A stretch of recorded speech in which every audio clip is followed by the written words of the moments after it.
The rain taps against the glass of the parlor window, a steady and rhythmic drumming that marks the passing of the afternoon.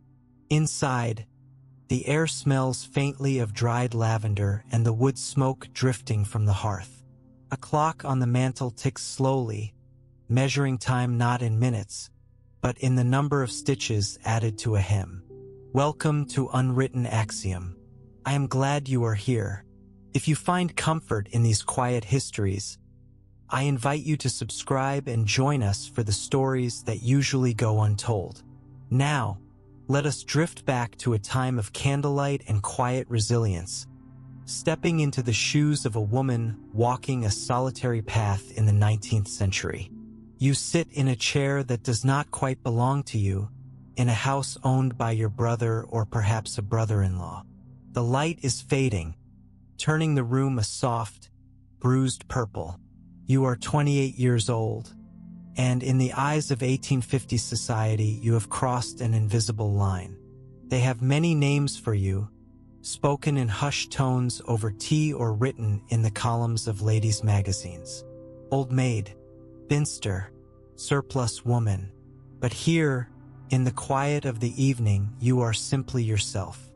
You possess no husband to manage and no children to chase, a fact that draws pity from the neighbors and a secret, complex relief from you.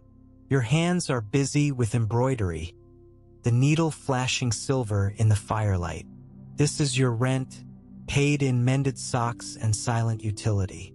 The scene shifts to a chilly morning in a rural schoolhouse. You are the first to arrive, your boots crunching on the frost-covered grass. The air inside the single room is stagnant and cold until you kneel to light the iron stove. This is the domain of the unmarried woman. By the mid-19th century, teaching had become the primary profession for women like you. In Massachusetts alone, over 8,000 women worked as teachers in the 1850s, vastly outnumbering men in the profession. You sweep the floorboards, preparing for the arrival of 30 children ranging from toddlers to farm boys taller than yourself. The contract you signed was specific. It stated you must remain single. A wedding ring would void your employment immediately, as a wife's duties were thought to be incompatible with the classroom. You accept this trade. The pay is meager, often half of what a male teacher earns, but the independence is a currency of its own. You leave the countryside behind for the clamor of the city. The year is 1865, and the Civil War has left a generation of empty chairs at dinner tables. The census records tell a stark story. In some New England states, there are tens of thousands more women than men, a demographic gap carved by war and westward migration. You stand on a cobblestone street in Boston, clutching a reticule and wearing a morning dress for a fiancé who never returned, or perhaps for a courtship that never began. You are part of a demographic anomaly. You have moved into a boarding house run by a widow who asks no questions. The house is a narrow slice of brick and mortar, filled with women who work as seamstresses, bookbinders, and clerks.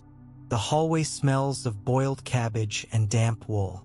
The sound of machinery replaces the street noise. You are standing on the floor of a textile mill in Lowell. The air is thick with white lint, hanging like a permanent fog.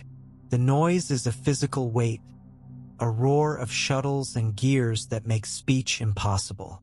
You communicate with the girl next to you through gestures and lip reading. She is unmarried, just like you.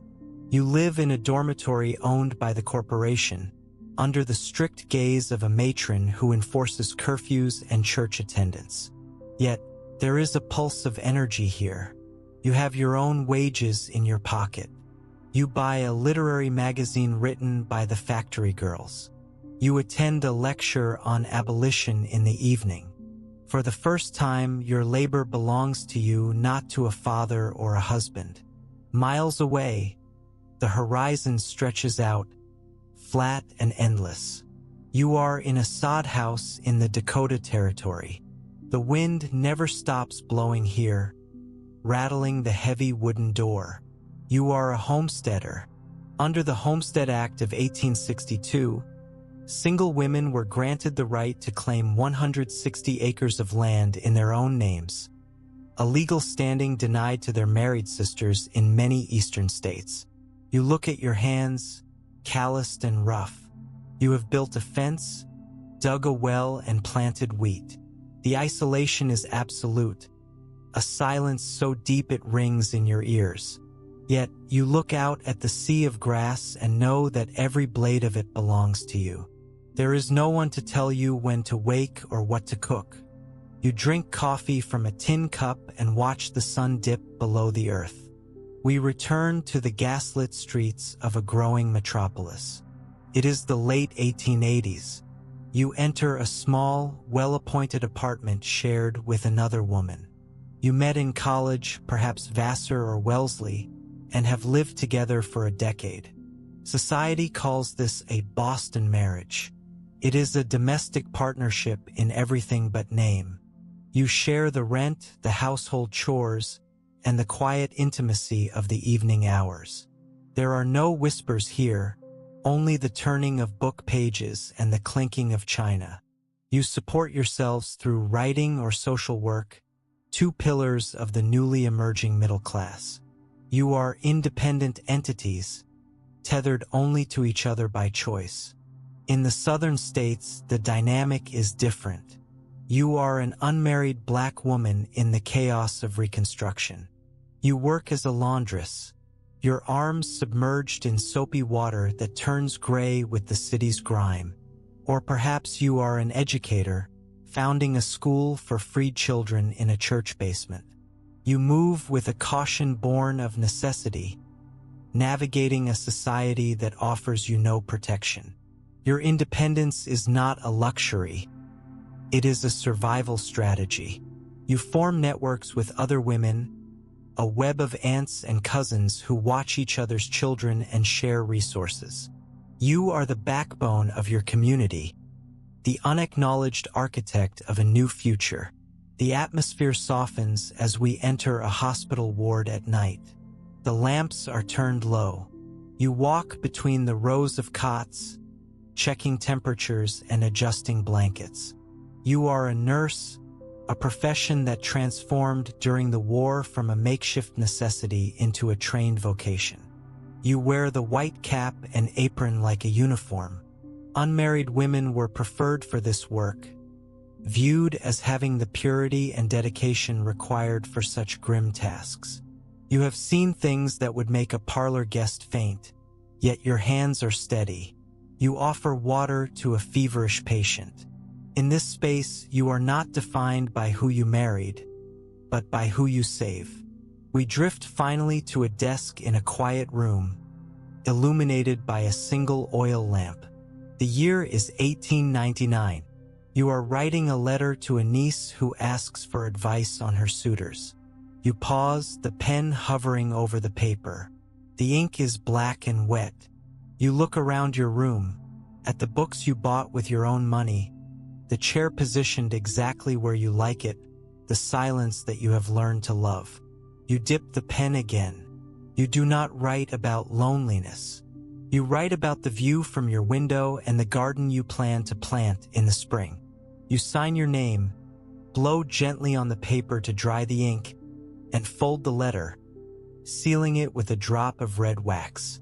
Outside the window, the garden you plan to plant is buried under 3 inches of fresh snow, but the cold pressing against the glass feels distant, almost theoretical.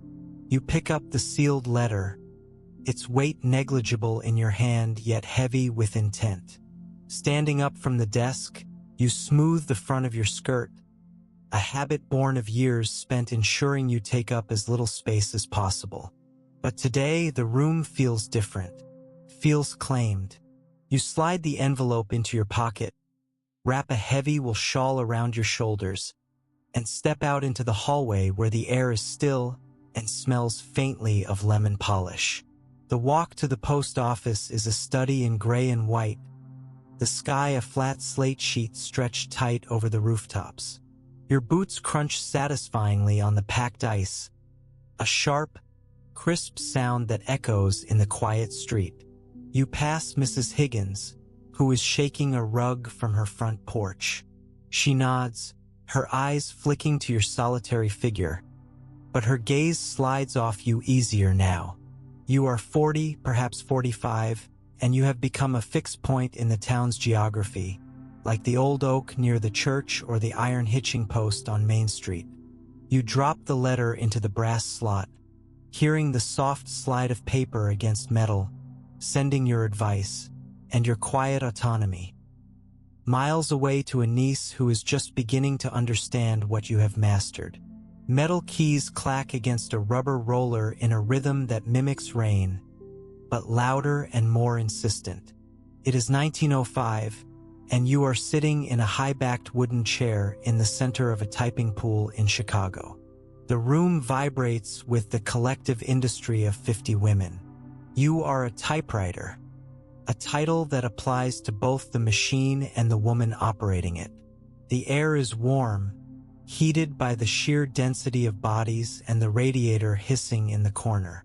You adjust the margin on your Remington, your fingers calloused not from needlework, but from the forceful, staccato strikes required to imprint ink onto paper. Here, silence is not a virtue. Speed is. You finish a page, rip it from the carriage with a zip, and stack it perfectly atop a tower of identical documents. Lunchtime brings a shift in sensory focus, a reprieve of aroma and taste. You step out of the office building and into the bustling street, dodging a horse-drawn delivery wagon to reach the ladies' lunchroom around the corner. The shop smells of yeast rolls and strong, scalding tea. It is a space designed explicitly for women like you, secretaries, clerks, shopgirls, who exist in the public sphere without male escorts. You slide onto a stool at the counter, placing your handbag on your lap. The sandwich is simple, cheese and pickle on brown bread, but you bought it with your own wages. Around you, the murmur of conversation is low and distinctly feminine, a hum of shared complaints about floor managers and aching feet. Dust motes dance in the shafts of afternoon sunlight that pierce the high windows of the public library. You have moved west, perhaps to a growing town in Ohio or Iowa, where the Carnegie money has built a temple to books. You stand behind the circulation desk, the guardian of this paper sanctuary. The texture of the job is dry and fragile. Old pages soften under your fingertips, and the leather bindings are cool and smooth. A patron approaches, a young man looking for a book on engineering. You guide him to the correct stack with a nod and a gesture, your authority absolute in this kingdom of Dewey Decimals. You stamp the due date card, thump thump, a sound of order, of regulation, of a world kept neatly in check by your hand. Wheels spin on gravel, creating a steady, whirring hum that travels up through the frame of the bicycle to your hands gripping the handlebars.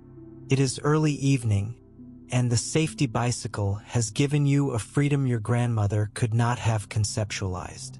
You are wearing a split skirt, a garment that caused a scandal only 5 years ago but is now simply practical. The wind rushes past your ears, cooling the sweat on your brow as you coast down a gentle hill. You are moving faster than a person can walk, propelled entirely by your own strength. There is no carriage driver to direct, no husband to hold the reins.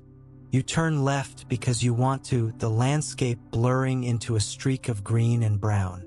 Electricity hums in the wires above, a new sound for a new century, as you unlock the door to your apartment. It is a bachelor girl flat, a single room with a kitchenette and a Murphy bed that folds into the wall.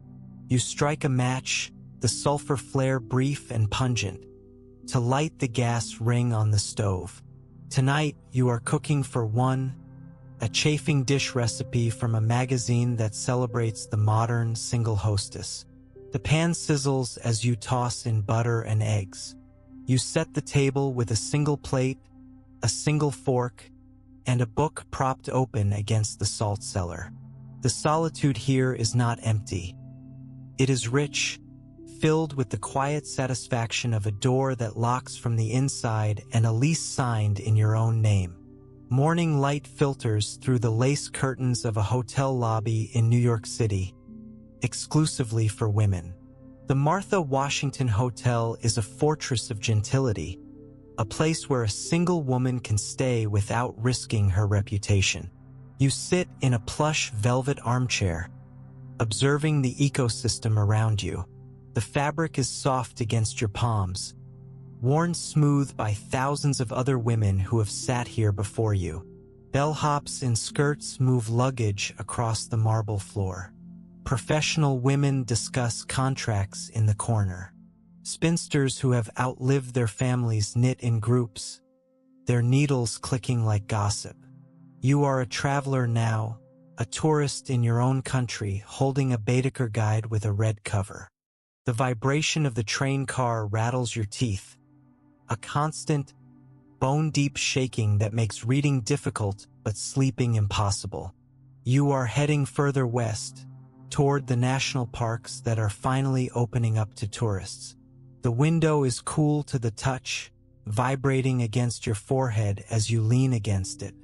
Outside, the landscape has shifted from the green confinement of the east to the open, terrified reds and oranges of the desert. You are older now, your hair fully gray, tucked beneath a sensible traveling hat. Across the aisle, a young mother struggles with a crying infant. You offer a sympathetic smile, but you do not offer to hold the child. You turn back to the window, watching the telephone poles snap by like the ticking of a metronome. A heavy ledger hits the wooden counter with a dull, authoritative thud. You are running a boarding house of your own now, somewhere in a coastal town where the air tastes constantly of salt and brine. You dip a pen into the inkwell, the liquid black and viscous. A new boarder stands before you, a young woman with a nervous grip on her suitcase and no ring on her finger. You know her story before she speaks it. It is a variation of your own. You rotate the book toward her, tapping the empty line where she must write her name. She hesitates, looking at you for permission. You simply wait, your face calm, offering her the same silent pact that was offered to you decades ago. Water rushes over your hands, cold and clear, as you rinse garden vegetables in an outdoor basin. You have retired to a small cottage on the edge of a sibling's estate, or perhaps a place you bought with a friend.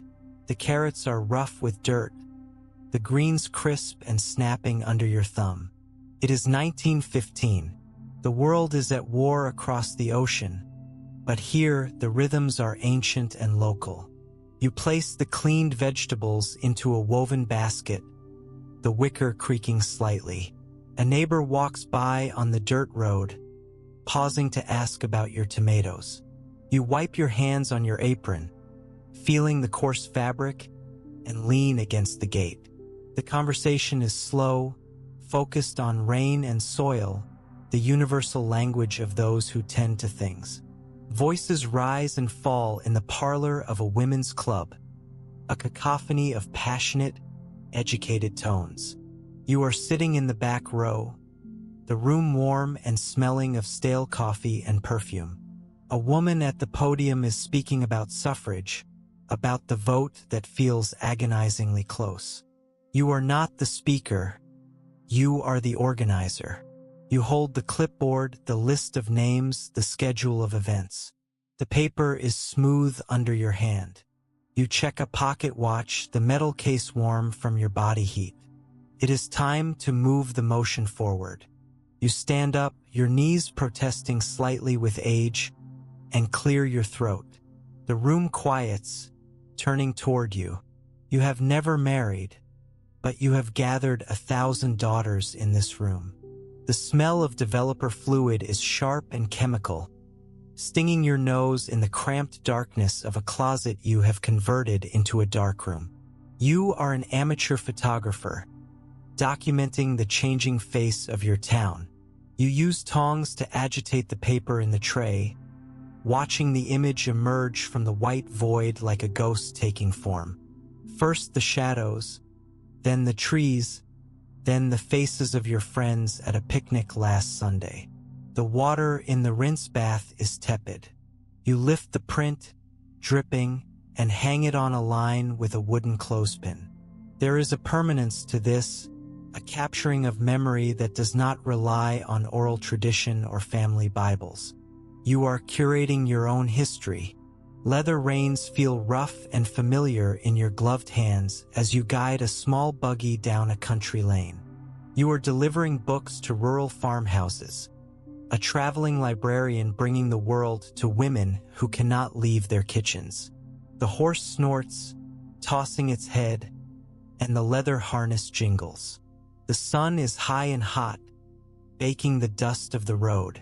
You pull up to a weathered farmhouse where a woman waits on the porch, wiping her hands on a rag.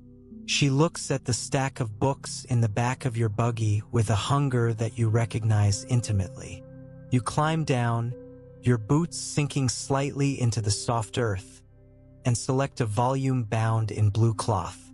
Steel needles click rhythmically, but this time the wool is khaki, rough and scratchy. You are knitting socks for soldiers, sitting on a park bench as autumn leaves skitter across the pavement with a dry, scratching sound.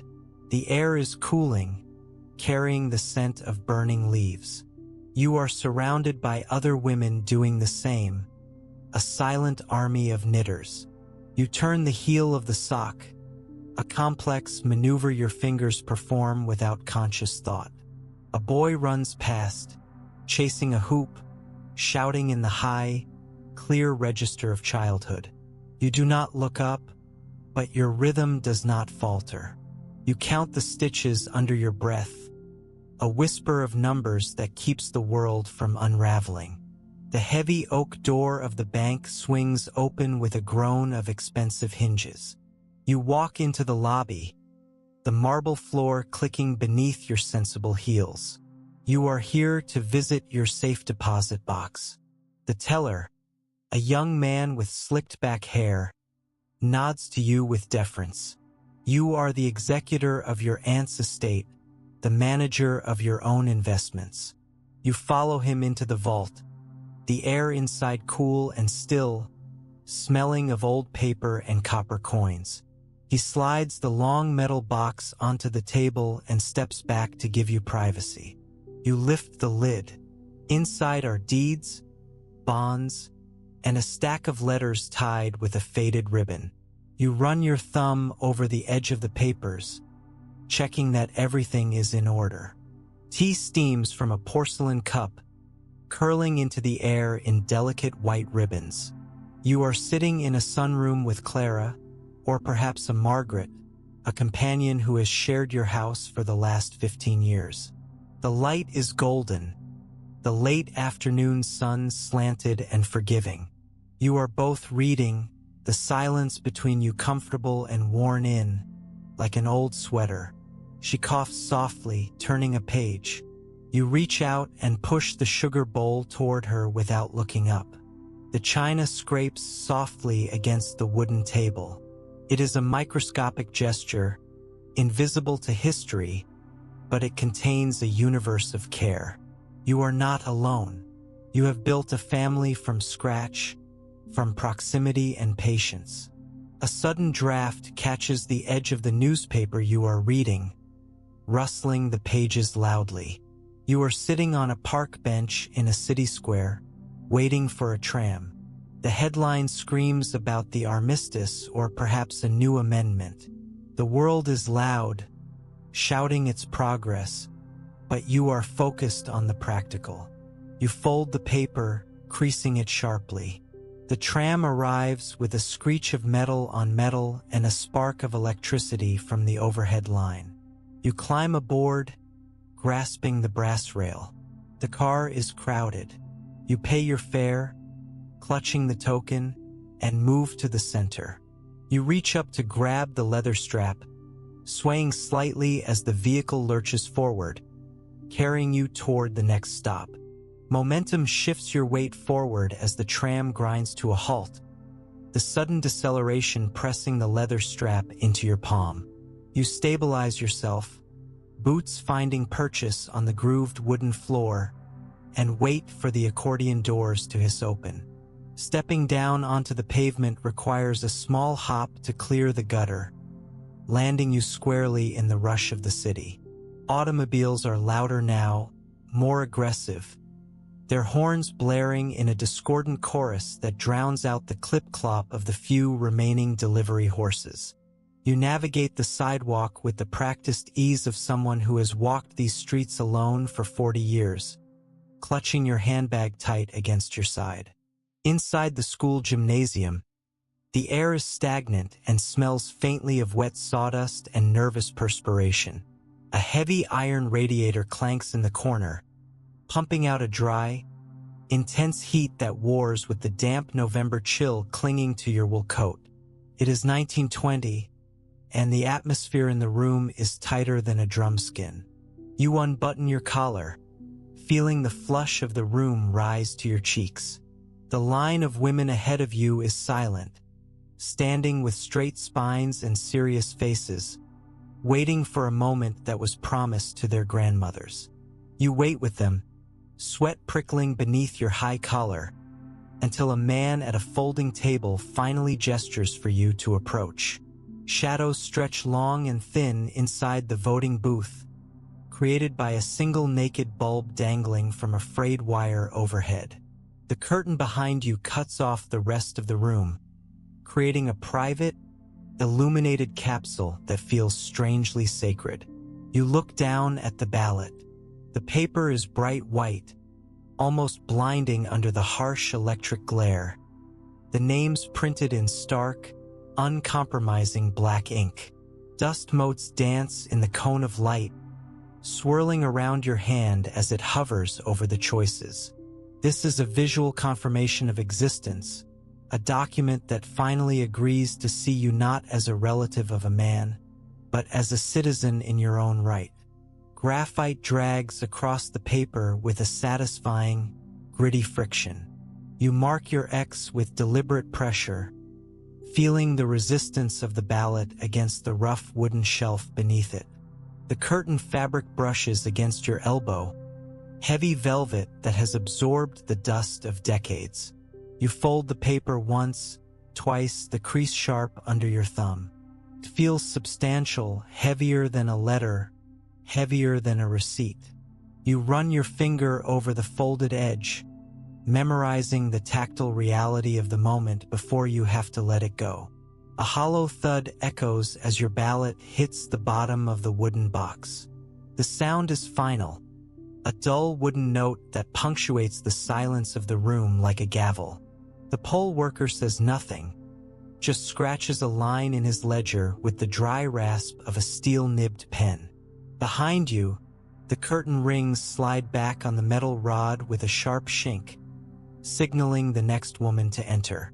You walk out, your heels clicking a sharp, victorious rhythm on the gymnasium floor, a percussive announcement that you have done what you came to do.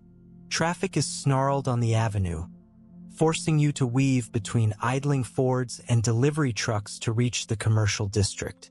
You are moving with purpose now, your body angling against the wind that funnels down the canyon of new skyscrapers.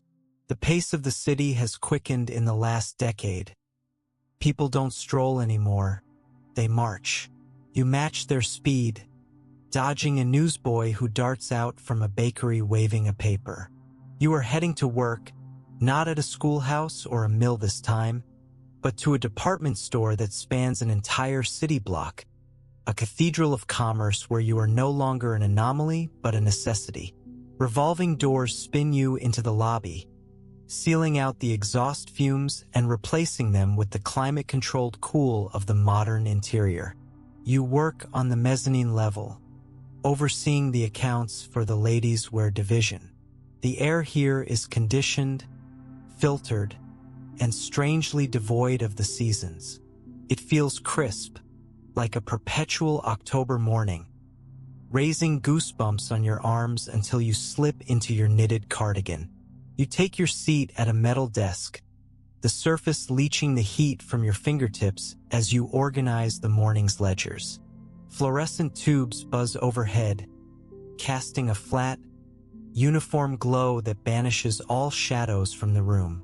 The light reflects off the polished linoleum floors and the glass partitions that separate the managers from the clerks. It is a clinical, efficient brightness designed for productivity rather than comfort. You squint slightly, adjusting your wire-rimmed spectacles. Below you, on the sales floor, chandeliers still drip with crystal elegance to seduce the customers. But up here, in the engine room of the business, the illumination is purely functional, revealing every error in red ink. Paper money has a distinct feel when it has been circulated through 1,000 hands, soft, rag-like, and slightly greasy. You are counting the previous day's intake, your fingers flying through the stack of bills. The edges are frayed, the corners bent dog-eared. You snap a rubber band around a bundle of fives, the elastic taut and powdery against your skin. Next, you handle the receipts, thin, crinkly onion skin paper that threatens to tear if you turn it too quickly. This is the texture of commerce, a tactile flow of value that passes through your hands but never stays. Thwompis, the pneumatic tube system, delivers a brass canister to your station, arriving with a startling rush of air. You twist the cap open, screech, and shake out the message. It is a query from the jewelry department about a credit line. Down the hall, a telephone rings with a shrill, mechanical trill, demanding attention. Typewriters clatter in the background, a relentless storm of keys striking platens. This is the symphony of the new era, a cacophony of machines that talk to each other through you. Lunch hour arrives, propelling you out of the chair and into the elevator. The car drops rapidly, the sensation lifting your stomach slightly into your chest. You brace your knees to absorb the deceleration as the operator calls out the floor. The gate slides open with a clang, and you step out into the bustling street, joining the river of secretaries flowing toward the automat. You balance a tray, slide a nickel into a slot, and open a small glass door to retrieve a slice of cherry pie. The motion is fluid, practiced, a dance of efficiency that allows you to eat and return within 45 minutes. Steam rises from the coffee in your thick ceramic mug, warming your face as you lean over the formica table. The automat is crowded and humid, the air thick with the smell of wet wool, roasting beans, and cigarette smoke. You take a sip, the liquid scalding your tongue, a welcome shock after the cool sterility of the office. A woman sits opposite you, unbuttoning her coat to reveal a bobbed haircut. She radiates a damp heat from the rain outside.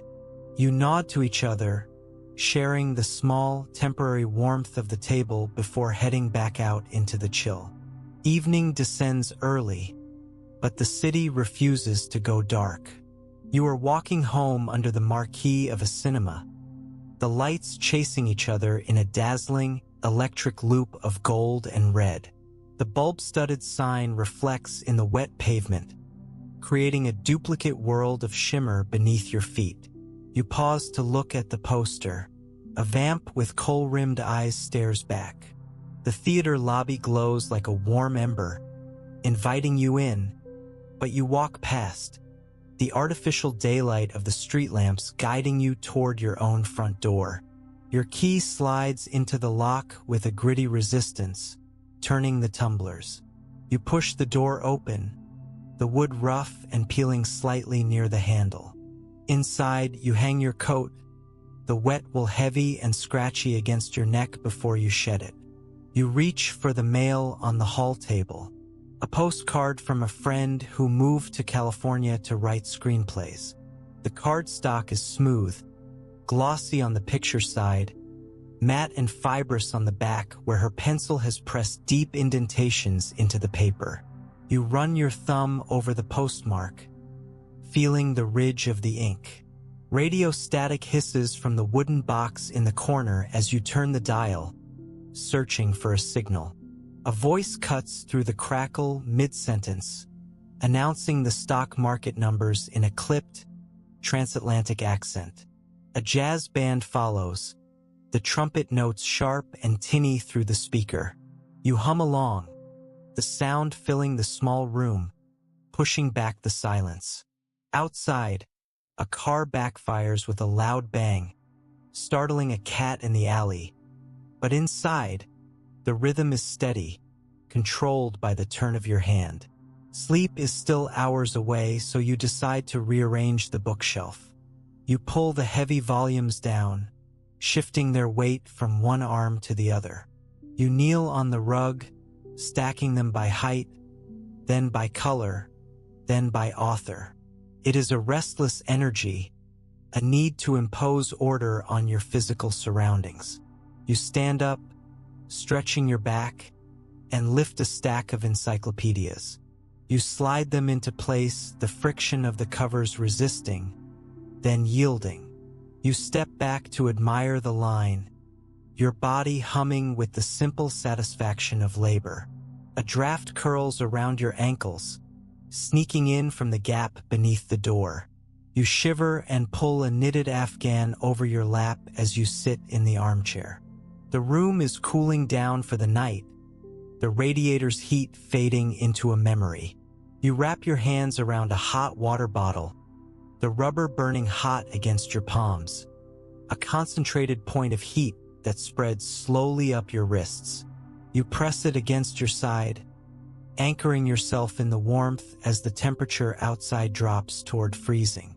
Candlelight is obsolete, but you light one anyway, placing it on the saucer beside your electric lamp. The flame flickers, casting a soft, dancing shadow against the wallpaper, contrasting with the steady, unblinking glare of the bulb. You switch off the lamp, letting the room plunge into a softer, older darkness. The flame illuminates only your hands and the book in your lap, narrowing your world down to this single golden circle.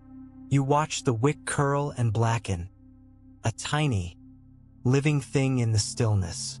Silk thread slips through your fingers as you mend a tear in your best blouse. The needle is cool and precise, slipping in and out of the fabric with zero friction. You tie a knot, the thread biting slightly into your skin as you pull it tight. You smooth the fabric over your knee, testing the repair. It is invisible, a seamless mend. You brush a stray thread from your skirt, the velvet pile catching against your dry skin. Footsteps echo in the hallway outside your apartment door, heavy and slow. You pause, needle poised, listening. They pause, then continue past, fading up the stairs to the floor above. A door opens and closes with a muffled thud. You let out a breath you didn't know you were holding. The building settles, the pipes groaning deep in the walls, a metallic sigh that travels through the brick and mortar. You snip the thread with a pair of scissors, the blades meeting with a crisp snick. Cool air greets you as you crack the window open an inch to let out the stuffiness of the room. The sounds of the city drift up, muted by height, a distant siren, the rumble of the elevated train. You lean your forehead against the glass, the surface leaching the warmth from your skin. Below, the streetlights form a necklace of pearls stretching into the dark. You are 50 years old. You are tired, but you are also undeniably present. You turn back to the room, pick up your pen, and open your checkbook. The nib hovers over the date line, waiting for you to mark the time. Ink flows onto the paper with a distinct, wet scratching sound as you complete the signature. It is a noise of ownership. You tear the check from the book with a sharp rip, perforations giving way in a neat line. You place it in an envelope addressed to the landlord, sealing it not with a husband's signet, but with the pressure of your own thumb. The clock on the mantel chimes the quarter hour, a brassy, resonant sound that vibrates through the quiet room. You stack the checkbook next to a pile of paid bills, building a small paper monument to your solvency. Morning arrives with a piercing, horizontal light that cuts through the gap in the curtains. It strikes the mirror above the dresser, illuminating the dust motes dancing in the beam. You sit before the glass, evaluating the reflection. The long, heavy braids of the last century are gone, shorn off in a moment of practicality 3 years ago. The bobbed hair catches the sun, shining silver and steel gray. You are 55 and the light is unforgiving, but it is also honest. It reveals a face that has not been hidden in shadows. Artificial silk slides cool and slick against your skin as you pull on a pair of rayon stockings. They are a modern miracle, cheaper than silk and far more durable than the cotton of your youth. You fasten them with garters, the elastic snapping softly against your thigh. The fabric has a synthetic sheen, a texture that belongs entirely to this new manufactured decade. You run your hand over your skirt, a tweed blend that feels rough and sensible under your fingertips. It is shorter now, revealing the ankles that were once a state secret, allowing you to walk without gathering the filth of the sidewalk. Wind whips around the corner of the elevated train platform, carrying a biting chill that stings your cheeks. It is late October, and the city is exhaling its summer heat in favor of a damp, penetrating cold. You pull your collar up, tucking your chin into the wool. Beside you, a man stomps his feet to stay warm, his breath puffing out in white clouds that dissipate instantly in the gale. You do not shiver. You simply tighten your grip on your leather handbag and turn your face away from the wind, letting the cold wake you fully. Steel wheels screech against the tracks, a high-pitched metal scream that announces the train's arrival. The car lurches to a halt, and the doors slide open. You step inside, grabbing a porcelain-coated hand strap as the train jerks forward again. Your body sways in unison with 50 other commuters, a collective choreography of balance. You are not seated today, the car is too full. Instead, you ride the momentum of the city, shifting your weight from left foot to right as the train banks around a curve, flying above the tenement rooftops. Cacophony greets you the moment you step onto the street level. It is the roar of the roaring 20s. Engines backfiring, newsboys shouting headlines about prohibition raids, the distant jackhammering of a skyscraper going up 3 blocks away. A delivery truck rumbles past, its solid rubber tires thumping heavily over a pothole. You navigate the sonic landscape with practiced indifference, filtering out the noise to focus on the rhythm of your own heels striking the pavement. Click-clack, click-clack. It is a steady, purposeful percussion. Fluorescent light floods the department store floor where you work, banishing the gloom of the overcast day. You stand behind the jewelry counter, the glass case glowing under the electric bulbs. The light reflects off silver lockets and paste gemstones, creating a dazzling, artificial brilliance. A customer leans in, her eyes caught by a brooch. You unlock the case, the key turning smoothly, and lift the item into the beam of light, letting it fracture the illumination into tiny rainbows on the wall. Velvet lines the tray you place on the counter, a deep midnight blue that feels plush and soft under your fingertips. You lay out 3 different necklaces for inspection. The customer reaches out, her gloved hand brushing against the velvet pile. You watch her touch the pearls, testing their weight. The contrast between the cold, hard gems and the soft fabric is the texture of desire. You smooth the velvet down, erasing the impression of the jewelry once she makes her choice. Heat blasts from the entryway vents as the revolving doors spin, creating a microclimate of tropical warmth at the front of the store. It is a shock to the system after the drafty floor. You are on your break, standing near the entrance to watch the rain start to fall outside. The hot air smells of wet umbrellas and expensive perfume. You unbutton your cardigan, the artificial heat flushing your skin. A woman rushes in, shaking off the cold rain, and for a moment, the two atmospheres collide. The freezing damp of the street and the dry, pumped heat of commerce. Escalator steps rise endlessly from the floor below, a moving staircase of wooden slats and metal teeth. You step onto the rising platform, gripping the moving handrail. It carries you upward past the mezzanine, giving you a bird's-eye view of the sales floor. You watch the shoppers moving like ants in a maze of merchandise. The motion is smooth, hypnotic, a mechanical ascension that requires no effort on your part. You step off at the third floor, your feet adjusting instantly to the stationary ground. Ceramic clinks against ceramic in the staff cafeteria, a chaotic percussion of plates and mugs.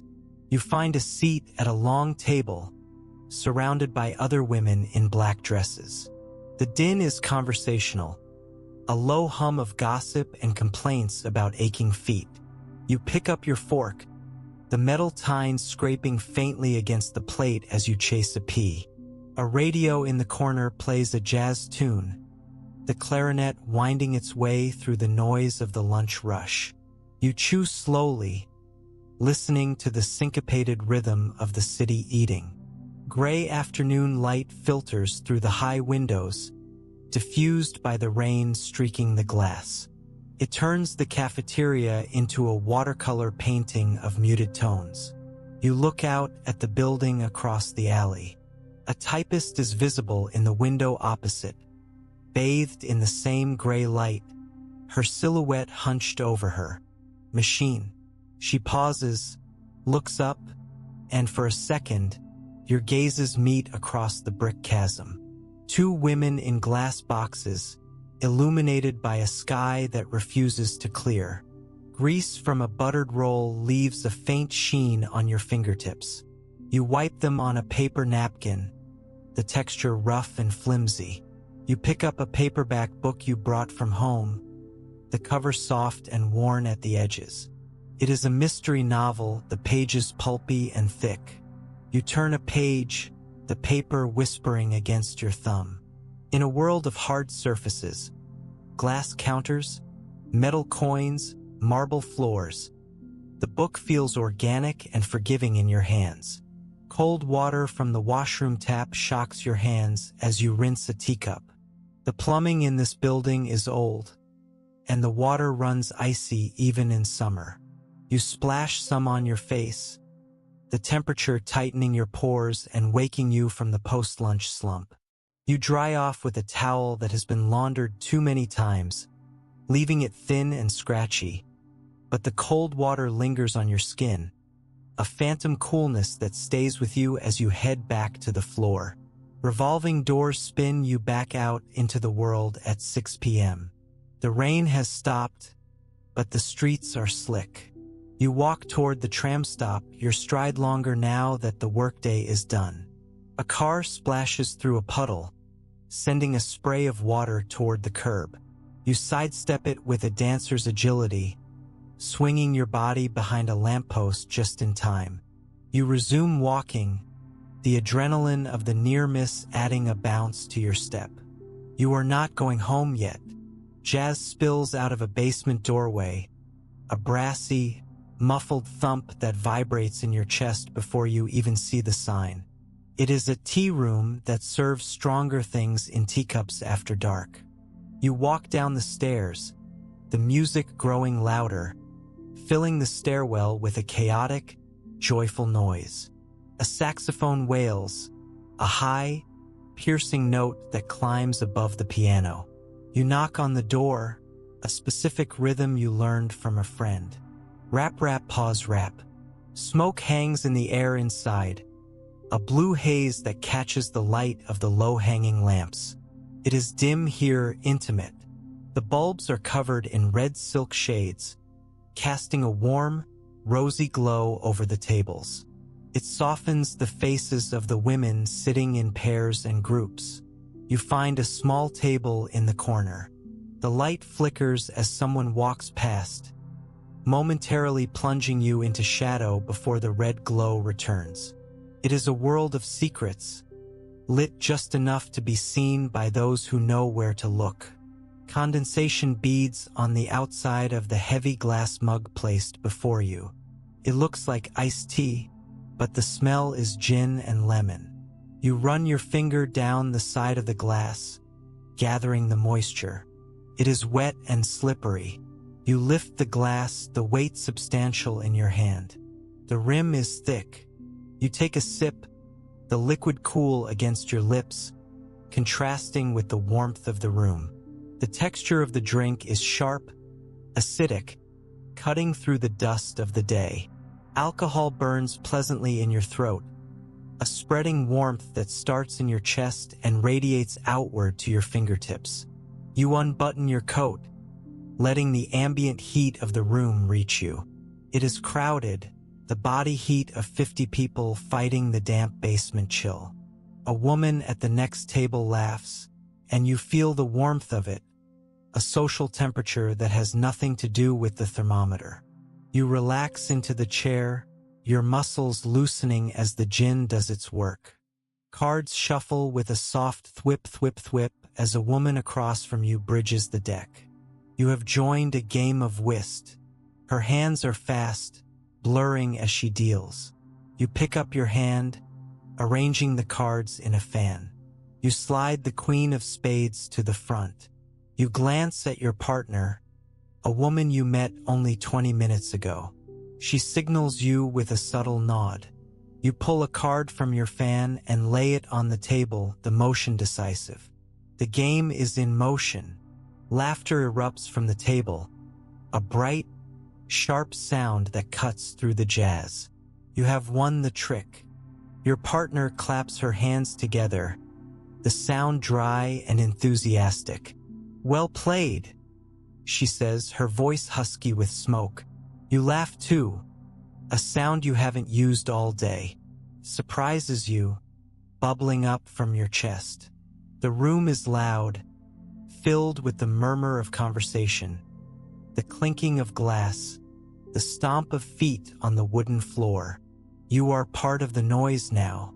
Streetlights reflect in the puddles on the sidewalk as you walk home hours later. The rain has returned, but gently. The city is a mirror world of black and gold. The wet asphalt shines like patent leather. You step carefully, watching your own reflection distort and ripple as you disturb the water. Above, the clouds are breaking, revealing a moon that looks scrubbed clean. The light is cool and pale, washing out the artificial yellow of the lamps.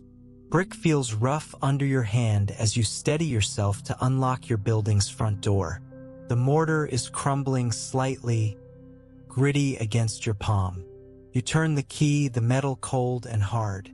You push the door open, feeling the heavy wood scrape against the floor mat. You run your hand along the banister as you climb the stairs. The varnish is worn smooth in the center but remains tacky near the edges. It is the texture of home. Radiators hiss and clank in the hallway, pumping steam through the building's veins. The air in the stairwell is stiflingly hot, smelling of boiled vegetables and floor wax. You climb to the third floor, sweating slightly in your coat. You reach your landing and fumble for your apartment key. The heat wraps around you, heavy and somnolent, making your eyelids droop. You open your door and are greeted by the cooler, stagnant air of your own empty rooms.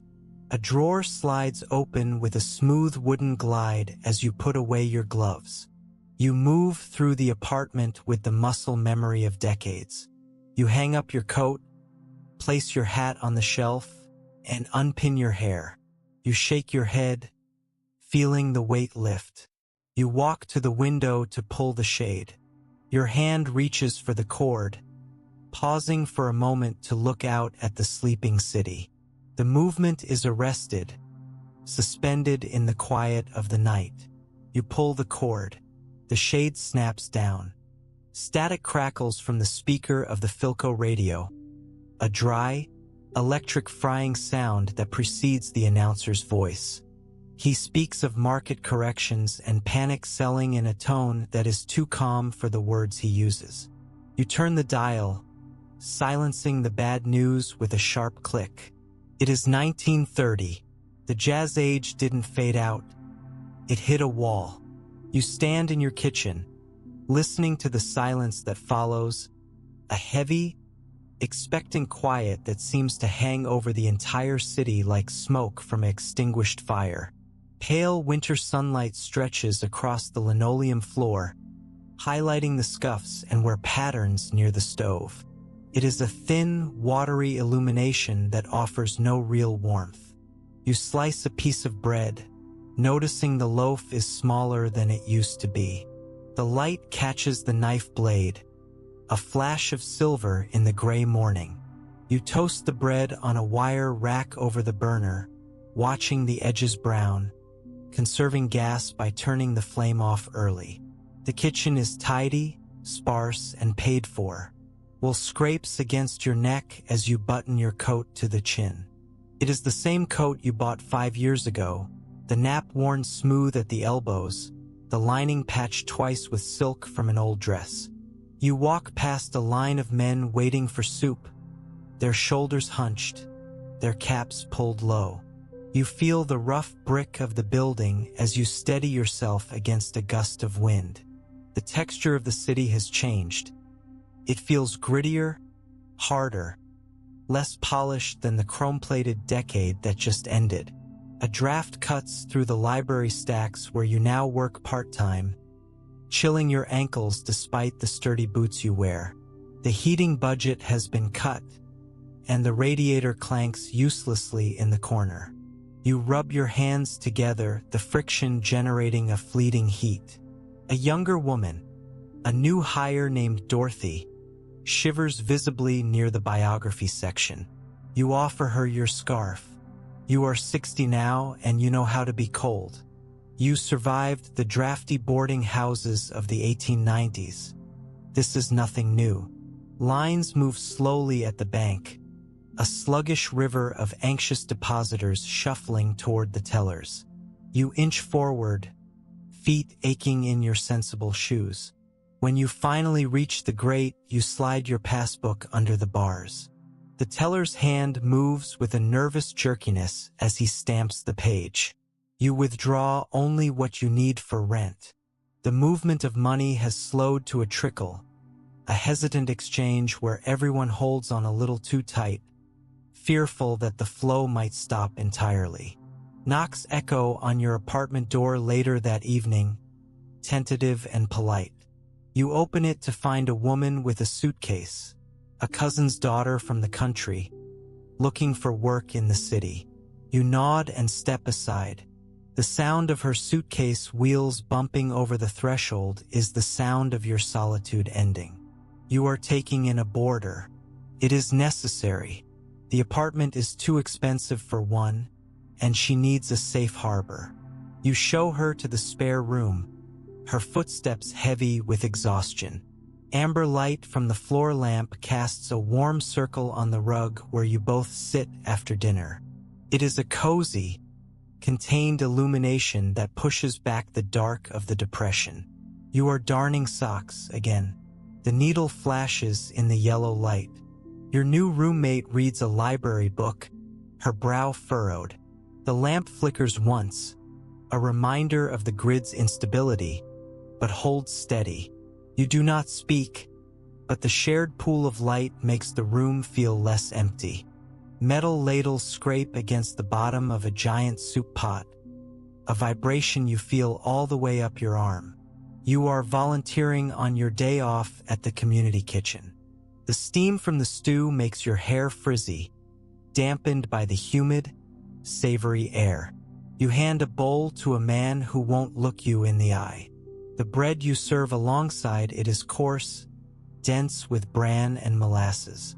It feels heavy in your hand, a brick of sustenance meant to last all day. Cool air blasts from the vents of the movie palace, a luxurious, artificial chill that smells of popcorn and velvet. For a nickel, you buy 3 hours of climate control and a chance to forget the breadlines. You sink into the plush seat. On screen, Ginger Rogers dances backward in high heels, unbothered by gravity or economics. You let the cool air dry the sweat on your neck. Beside you, strangers weep softly at the melodrama, united in the dark by the temperature of fantasy. Pens scratch across new forms, a collective scribbling that fills the post office lobby. It is 1935, and the government has promised a safety net. Social Security. You are filling out an application for a number that will track you for the rest of your life. You write unmarried in the box for status. The clerk takes the paper, his hand brushing yours as he files it away. It is a small movement, bureaucratic and dry, but it promises a pension, a future you never thought you'd have to plan for. Sirens test the air raid system, a rising and falling wail that makes the dog in the apartment downstairs bark frantically. It is 1941. The Depression is ending, swallowed by the war machine. You stand at the window listening to the mechanical howl. It sounds like the factories of your youth, amplified and angry. The noise vibrates in the glass pane against your fingertips. The world is breaking again, but this time you are too old to fix it. You can only endure it. Blackout curtains plunge the room into absolute darkness. You fumble for the edge of the table, your eyes useless in the ink-black void. You can feel the heavy, rubberized fabric blocking out the street lamps. It is a sensory deprivation that feels protective rather than frightening. You wait for the all-clear, standing in the dark of your own kitchen, counting the seconds in your head. The darkness is thick, velvet-heavy, smelling of the dust trapped in the curtain folds. Rough paper edges of the ration book rub against your thumb as you tear out a stamp for sugar. War Ration Book 1. It is flimsy, printed on cheap stock that dissolves if it gets wet. You place the stamp in your wallet next to your identification card. You are heading to the market. The grocer will check the book before he checks your money. You slide the wallet into your bag, the leather smooth and worn. Heat radiates from the asphalt as you walk past a recruitment poster. Women Wanted. It screams in bold red letters. Rosie the Riveter flexes her muscle. You stop to look.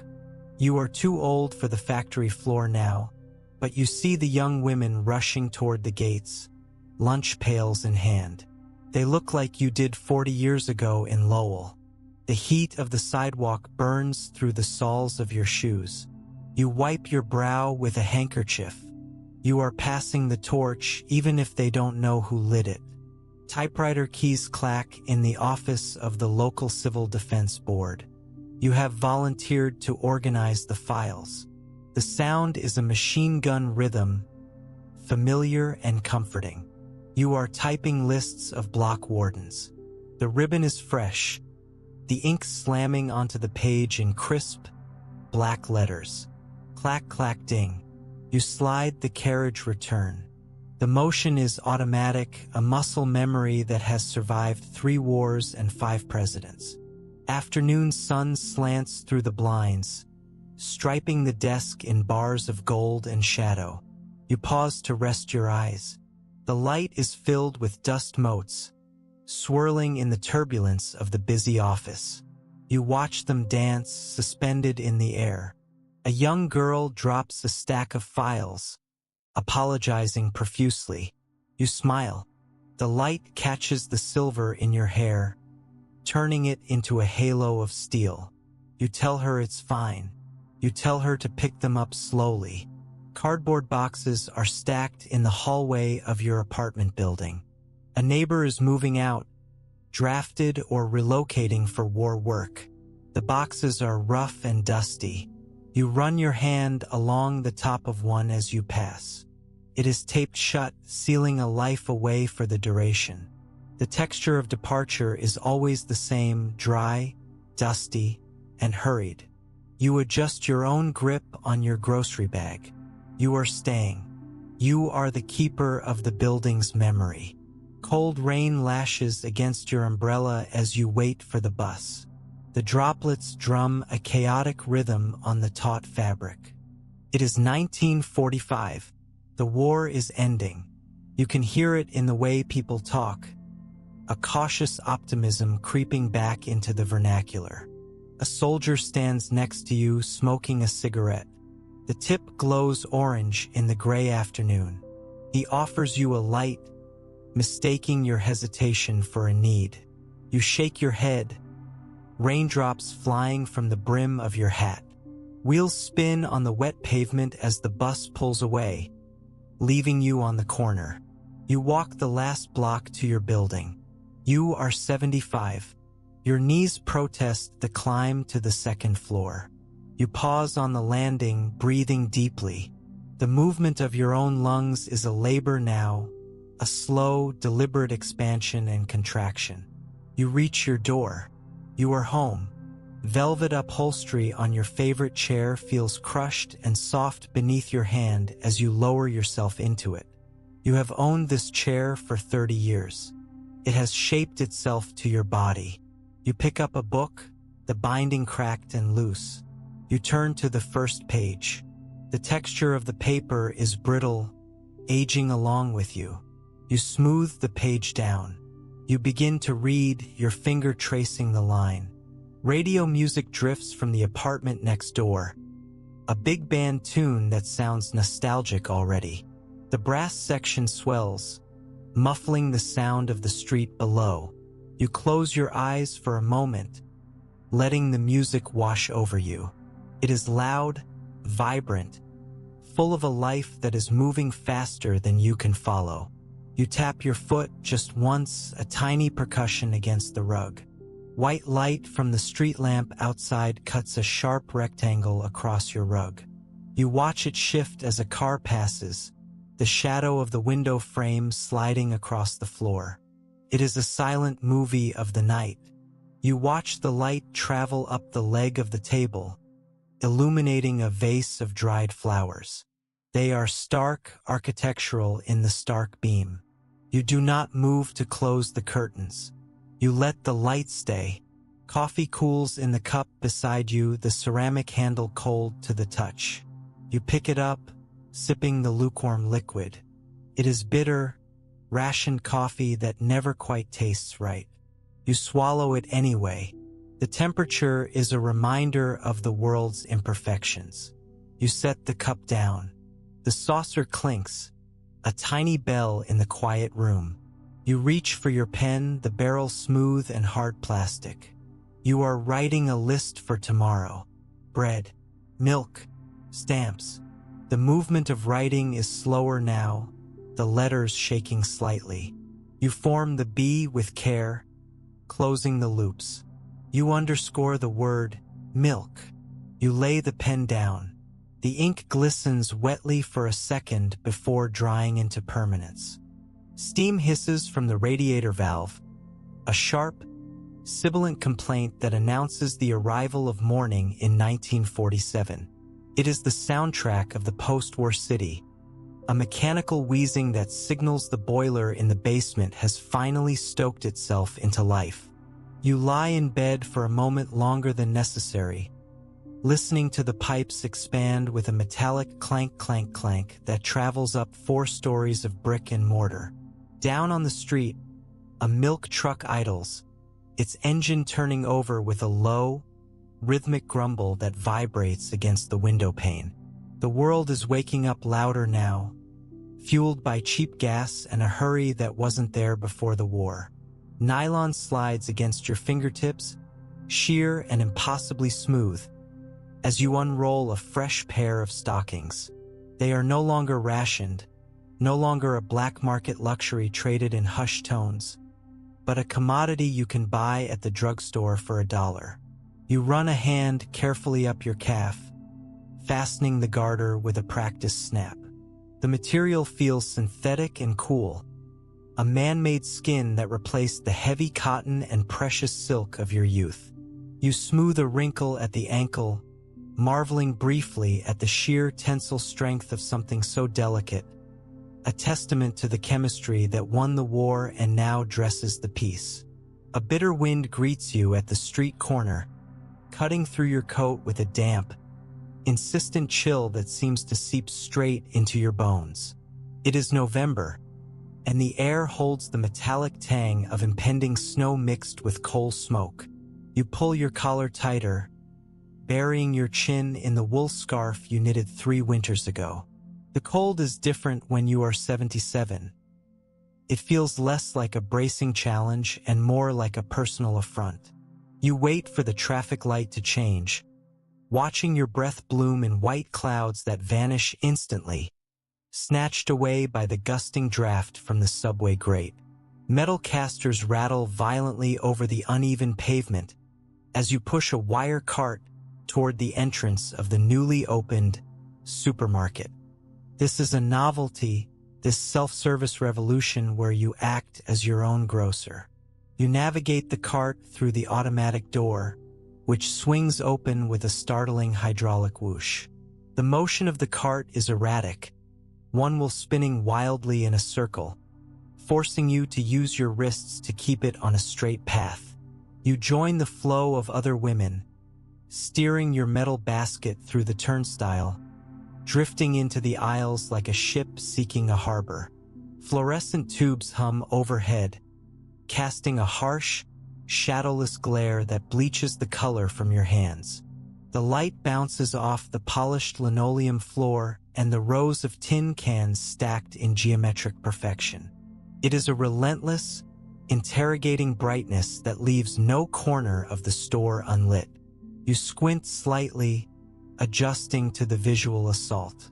Labels scream for attention in primary colors: Campbell's red, Kraft blue, Libby's yellow. A kaleidoscope of branding designed to catch the eye from 5 feet away. You pick up a box of detergent, the cardboard glossy and reflective under the electric sun.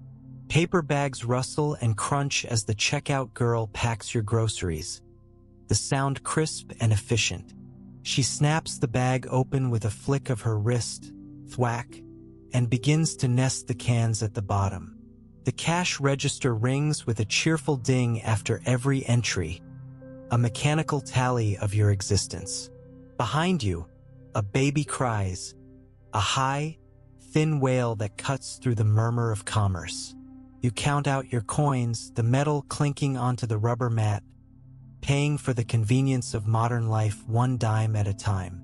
Smooth, cool Bakelite rests under your hand as you lift the receiver of the telephone in your hallway. It is heavy, substantial, a black object that anchors the gossip of the building. You dial the rotary wheel, feeling the resistance and the satisfying work click as it returns to 0 7 times. You are calling your friend Margaret, who lives across town. The cord curls around your finger, a spiral of rubber-coated wire. You wait, tracing the curve of the handset, feeling the seam where the plastic mold was joined. Heat radiates from the oven, filling the small kitchen with a dry, baking warmth that pushes back the winter draft. You are making a casserole, a dish that has become fashionable for its economy and ease. The smell of tuna and melting cheese is savory and thick. You lean against the counter, letting the warmth soak into your lower back. It is 1950. The world is obsessed with the new, with the atomic, with the fast. But here in your kitchen, the heat is ancient and slow, browning the breadcrumbs at its own pace. Vibration travels up your legs as the bus idles at the terminal, a deep, diesel-fueled shudder that rattles the windows in their frames. You are traveling to the suburbs to visit a nephew who has bought a house in a place called Levittown. The bus lurches forward, throwing you slightly back into your seat. You grip the handrail, watching the city dissolve into a sprawl of identical lawns and driveways. The movement is stop and start, a lurching progress through the traffic of a booming nation. You sway with the vehicle, a passenger in a world that is expanding outward in concentric circles. Sunlight flares off the chrome bumper of a parked Chevrolet, a blinding starburst of reflection that forces you to shield your eyes. The suburbs are bright, open, exposed. There are no tall buildings to cast shadows, only wide streets and young trees that offer no shade. The light seems to bounce off everything: the white siding of the houses, the freshly poured concrete of the sidewalks, the polished hoods of the automobiles. It is a raw, unfiltered illumination, optimistic and slightly overwhelming. Laughter erupts from the backyard, the shrieking, chaotic joy of the baby boom generation at play. You sit in a lawn chair, listening to the noise.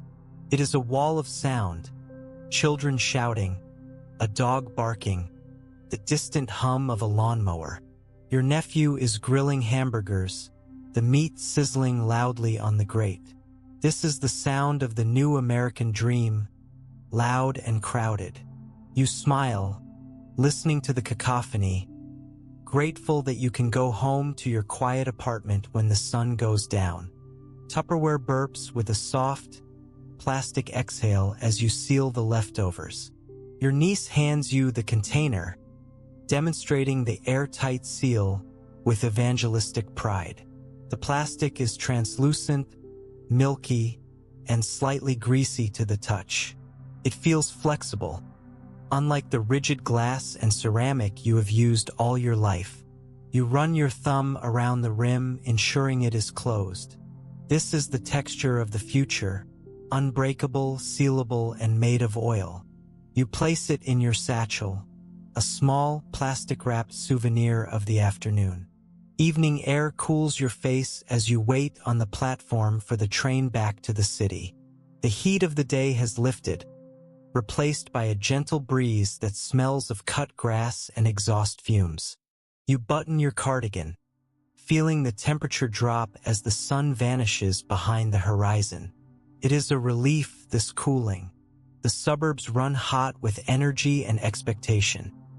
The city, you think, runs cooler, tempered by stone and shadow. You breathe in the twilight, watching the signal lights change from red to green. Your cane taps a steady rhythm on the sidewalk. Click, step, click, step. You have begun to carry it, not because you cannot walk, but because it offers a third point of contact with the earth. You navigate the uneven pavement of your block, moving slower than the rush of commuters heading home. You yield the right of way to a young man in a gray flannel suit who checks his watch and dashes for the subway. You do not rush.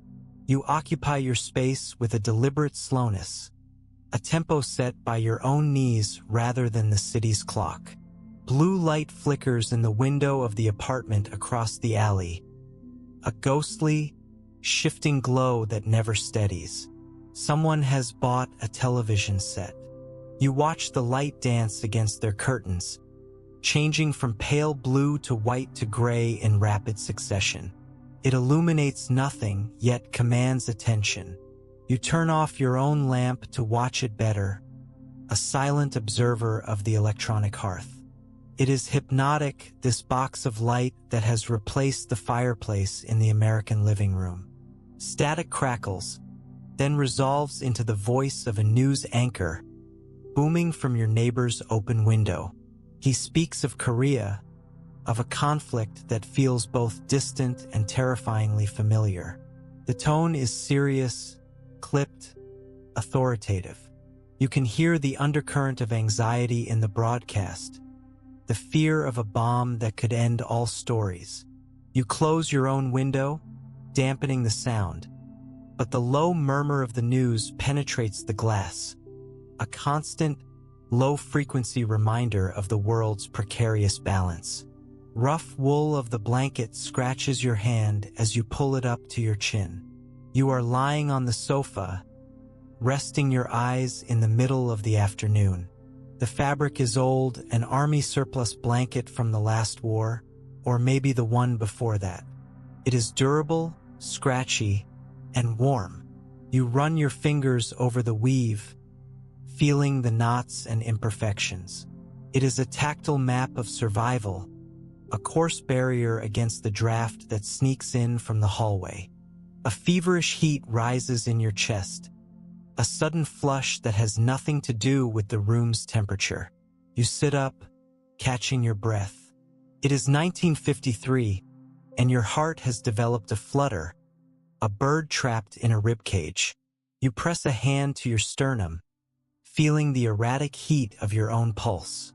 You wait for it to pass, sipping a glass of water that has gone tepid on the side table.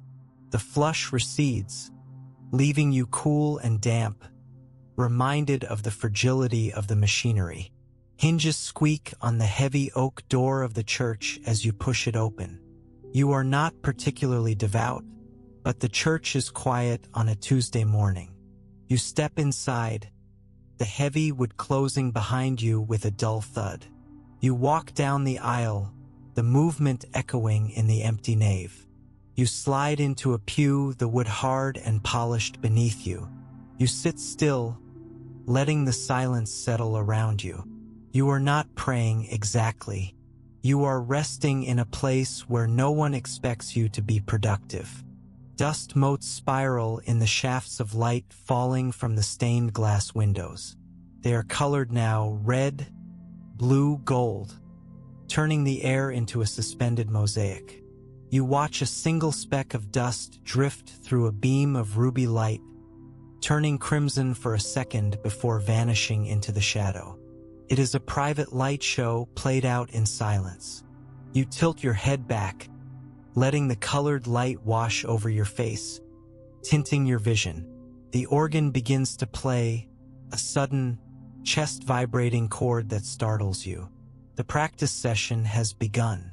The sound is immense, filling the vaulted ceiling, a physical weight of music that presses against your eardrums. The bass notes rumble through the floorboards, vibrating in the soles of your shoes. It is a mournful, heavy sound, Bach or perhaps a dirge. You listen to the air being forced through the pipes, a mechanical breath that sings. Leather binds the photo album you hold in your lap later that evening. The cover is cracked, shedding tiny flakes of brown material. You open it. The pages are black construction paper, the photos held in place by silver corners. You run your hand over a picture of yourself at 20, standing in front of a schoolhouse. The surface of the photograph is glossy and smooth. You trace the outline of your own face, a stranger staring back from 60 years ago. The texture of memory is smooth and cool to the touch. Cold porcelain of the sink supports your weight as you lean forward to splash water on your face. It is 1955. You look into the mirror. The eyes are the same, sharp and observant. You reach for the towel, drying your skin with gentle pats. The bathroom is chilly. The tile floor steals the heat from your feet. You step onto the bath mat, seeking warmth. You are 85 years old. You are still here. Wheels of the delivery truck squeal outside your window, followed by the clatter of crates. You pull the curtain aside. It is the milkman, a routine that has persisted despite the supermarkets. He runs up the steps of the building next door, wire carrier rattling. You watch his progress. He jumps back in the truck, standing in the open doorway as he drives to the next house. The motion is fluid, practiced, a dance of labor that you have watched for decades. Sunlight hits the geranium on your windowsill, turning the red petals into glowing embers. You watered it yesterday. You touch a leaf, feeling the fine, velvety hairs. It is alive, vibrant, reaching for the light. You turn the pot slightly, ensuring the other side gets its share of the sun. The light is warm on your hand, a gentle, nurturing energy. The bell buzzes loudly, a jarring, electric rasp that demands attention. You move to the intercom, pressing the button. Delivery. A voice crackles through the speaker, tinny and distorted. You buzz him in, the sound of the electric lock releasing echoing from the lobby below. You open your apartment door and wait. You hear the heavy footsteps climbing the stairs, slow and burdened. You stand in the doorway, straightening your spine, ready to receive whatever the world has sent you. Rough twine bites into your palm as you accept the heavy parcel from the delivery man. He is young, chewing gum with a rhythmic slack-jawed motion, and he tips his cap before retreating down the stairwell. You carry the box to the kitchen table, setting it down on the oilcloth. The cardboard is coarse and fibrous under your fingertips, smelling of dust and the back of a truck. You work the knot loose, your nails scratching against the hemp, until the string falls away. You fold back the flaps. Inside, nestled in a bed of shredded newspaper, sits a gleaming chrome toaster, a gift from your niece. You run a hand over its side, feeling the cold, mirror-smooth metal that belongs to a future you are just barely inhabiting. Reflection distorts your face in the convex curve of the toaster's side as you place it on the counter. The morning sun strikes the chrome, shattering into a starburst of brilliance that illuminates the entire kitchen. It catches the white enamel of the sink, the checkered floor, the glass jar of flour. You push the black lever down. Inside the dark slots, the heating elements hesitate, then begin to glow, a dull red deepening into a fierce electric orange. It is a contained fire, clean and modern. You watch the bread darken, mesmerized by the visible technology, waiting for the mechanical pop that will announce breakfast. Drafts sneak through the window frame, immune to the new weather stripping you applied last week. It is January 1957, and the winter is determined to find you. You wrap a wool shawl around your shoulders, pulling it tight against your chest. The cold is a physical weight in the apartment, settling in the corners where the radiator's reach fades. You stand by the stove, waiting for the kettle to boil, letting the ambient heat from the burner warm your hands. The air in the kitchen is dry and thin, stinging your nose. You sip the tea the moment it is ready, the liquid scalding and vital, chasing the chill from your throat down to your stomach. Stiffness in your knee dictates the rhythm of your walk to the mailbox in the lobby. You move with a new cadence, step, cane, step, a tripod of stability on the tiled floor. The lobby is empty, save for a discarded flyer on the mat. You reach your box, peering through the small glass window. It is empty. You turn around, the rubber tip of your cane squeaking sharply on the polished floor. You do not rush back to the stairs. You take a moment to look at the street through the heavy glass of the front door, watching the world rush by at a speed that seems to accelerate every year. Jet engines roar overhead, a sound that rips the sky open and vibrates the fillings in your teeth. It is a new noise, distinct from the propeller drone of the war years. This is a scream of power, high-pitched and tearing. You look up, shielding your eyes, but the plane is already gone, leaving only a white vapor trail dissolving against the blue. The sound lingers, bouncing off the brick tenements, a sonic boom of the jet age. A dog barks in the alley, agitated by the noise, but you just adjust your hat and keep walking. You have heard the horse cart, the steam train, the automobile, and now this. The soundtrack of the century is getting louder. Smooth, crinkly plastic covers the new raincoat you are examining in a department store. It is transparent, designed to be worn over a wool coat, a synthetic shield against the elements. You rub the material between your fingers. Feels slippery, artificial, and miraculously light. It smells faintly of chemicals. You check the price tag. $3. You drape it over your arm. It is purely practical, a garment born of a laboratory rather than a loom. You pay for it with soft, worn bills, the texture of the old money contrasting with the slick new purchase. Blue light flickers in the corner of your living room, casting long, dancing shadows that stretch across the rug. You have finally bought a television set. It is a small, boxy unit in a wood-grain cabinet that hums when it warms up. You sit in your armchair watching the evening news. The picture is black and white, grainy, slipping occasionally into a vertical roll that you have to fix with a knob. The anchor's face is serious, illuminated by the cathode ray tube. He speaks of Little Rock and soldiers walking students to school.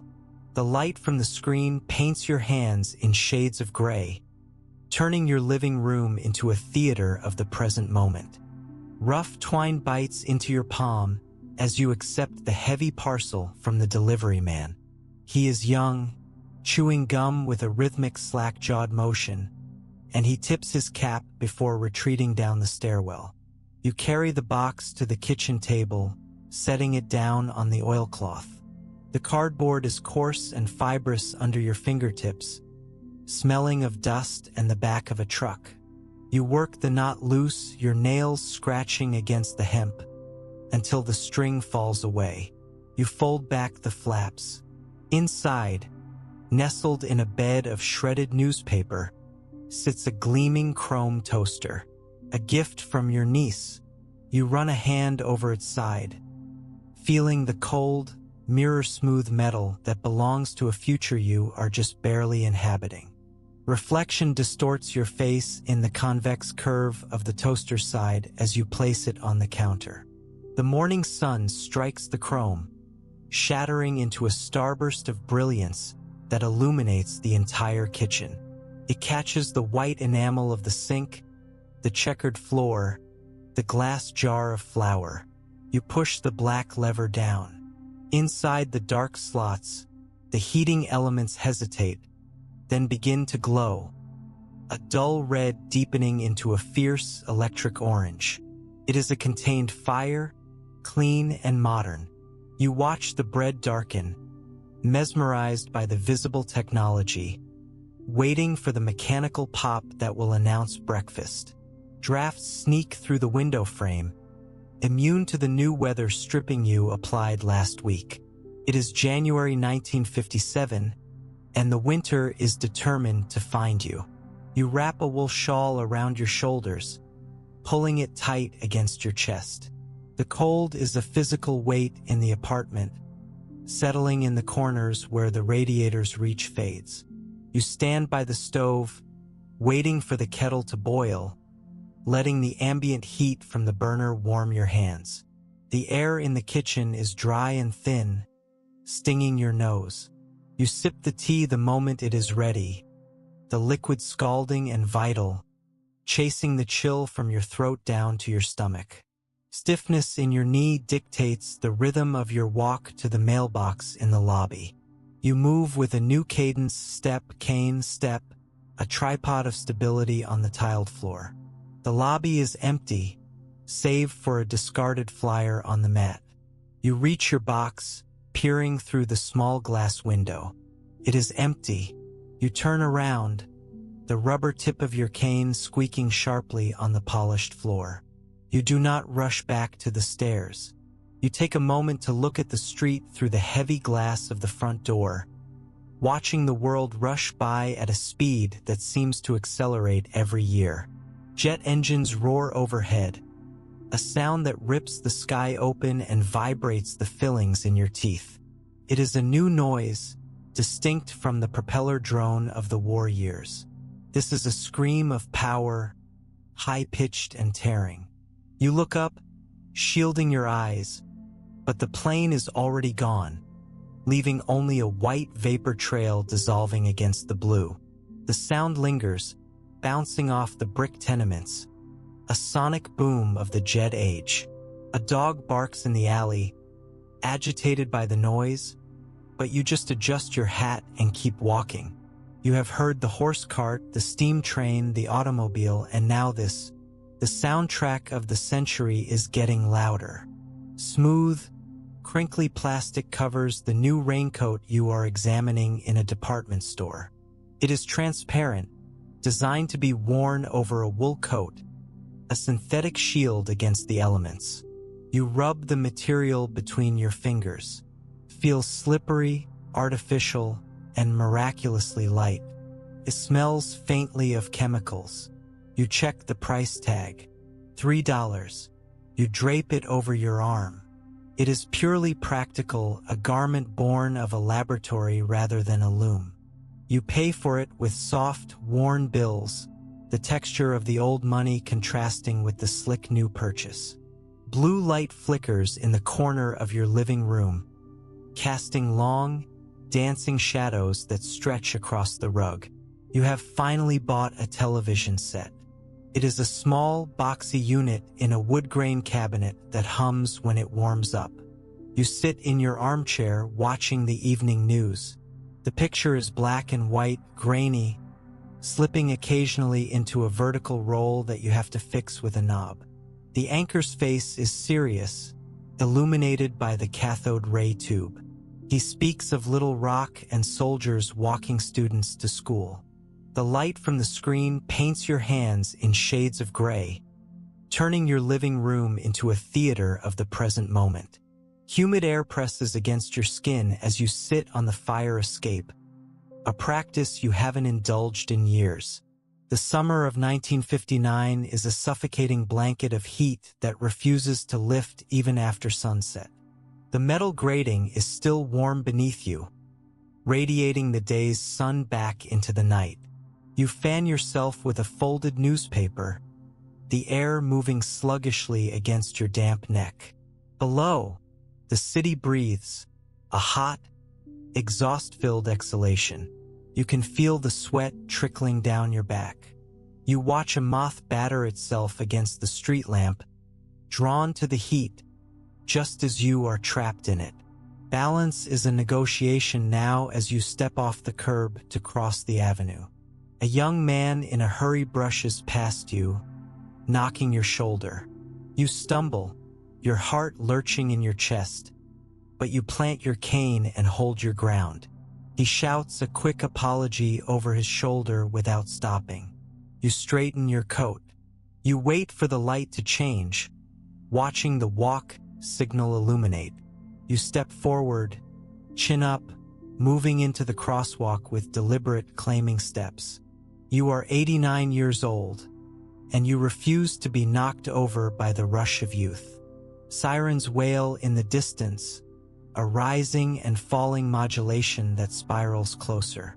You pause in your reading, listening to the urgency of it. It is a fire engine, the heavy diesel engine roaring as it turns the corner onto your block. The sound is deafening, bouncing off the canyon walls of the buildings. You go to the window. The truck flashes by, a blur of red and chrome, men hanging off the back in rubber coats. The noise fades as quickly as it came, leaving a vacuum of silence that feels ringing and empty. You sit back down, the pulse in your ears slowly sinking back to the ticking of the clock. Polished wood of the pew in front of you feels cool and hard against your forehead as you bow your head. You are at a funeral, not for a friend, but for a public figure, a local politician whose name you saw in the papers for decades. You didn't know him, but you felt the need to witness the passing of time. The wood grain is smooth, worn down by generations of prayer. You run your finger along a groove scratched into the varnish. It is a tactile history of boredom and devotion. You sit up, your back stiff, and watch the dust motes dance in the shaft of light falling from the stained glass. Candlelight flickers on a small cake sitting on your kitchen table. One single candle. You are 90 years old today. You decided against 90 candles. It seemed like a fire hazard. The flame is small, a yellow teardrop of light that illuminates the frosting. You are alone, but you are not lonely. You have received cards from your niece, from the library staff, from the woman who lives in 4B. The light reflects in the window, creating a double of the candle in the glass. You take a breath, thin and steady, and blow. The light vanishes, leaving a tendril of smoke curling into the dark. Cold porcelain of the bathtub supports your weight as you lower yourself in. It is a production now, bathing. You have installed a safety rail, a chrome bar that is cold to the touch. You grip it tightly, your knuckles white. The water is hot, steaming, smelling of lavender salts. You sink into it, the heat penetrating the ache in your hips. You lie back, looking at the cracks in the ceiling plaster that resemble a map of a river system. The water supports you, making you weightless for a quiet half hour. Writing paper rustles as you fold a letter to your grandniece, who is starting college. The paper is thin, airmail stock designed to fly.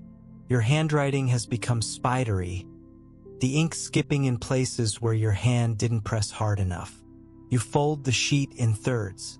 You pick up the envelope, licking the gummed edge. The taste is bitter and familiar. You seal it with a press of your fist. You are sending words into the future, advice from the 19th century arriving in the turbulent 60s. Static crackles from the radio, followed by the smooth voice of a DJ introducing a new song. The twist. You listen to the beat, simple and repetitive. You tap your cane on the floor just once. It is 1961. The world is dancing to a rhythm you don't understand, but you are still listening. You reach out to turn the volume knob, the plastic ridges hard against your thumb. You turn it up just a fraction. The music fills the kitchen, bouncing off the toaster, the linoleum, the walls of the life you have built. You pick up your tea. You take a sip. The cup is warm. Gemini said. Sunlight flares off the chrome bumper of a parked convertible below your window. A blinding, curved streak of brilliance that forces you to shield your eyes. It is 1962, and the cars have become spaceships, adorned with fins and glass bubbles, reflecting a world obsessed with orbit. You pull the lace curtain back into place, dampening the glare. The light in the room shifts from aggressive white to a dusty, filtered cream. You watch the dust motes swirl in the slanting beams, timeless and slow, indifferent to the race for the moon happening somewhere above the atmosphere. Smooth, orange plastic meets your fingertips as you pick up a prescription bottle from the side table. It has a safety cap now, a child-proof mechanism that requires a specific push and twist motion your arthritic hands find insulting. You grit your teeth, pressing down with the palm of your hand, feeling the plastic ridges bite into your skin. The cap gives way with a dull click. You shake 2 pills into your hand. They are small, white, and perfectly uniform.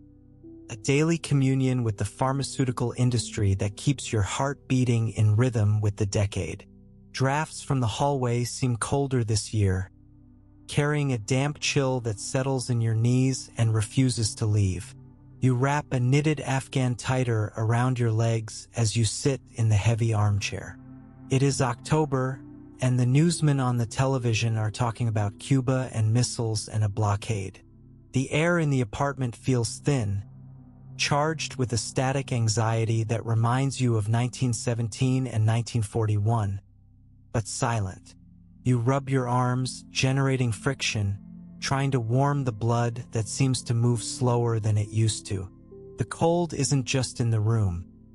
It is in the rhetoric, a freeze that threatens to snap the world in two. Swaying slightly, you grip the metal pole of the bus as it lurches around a corner.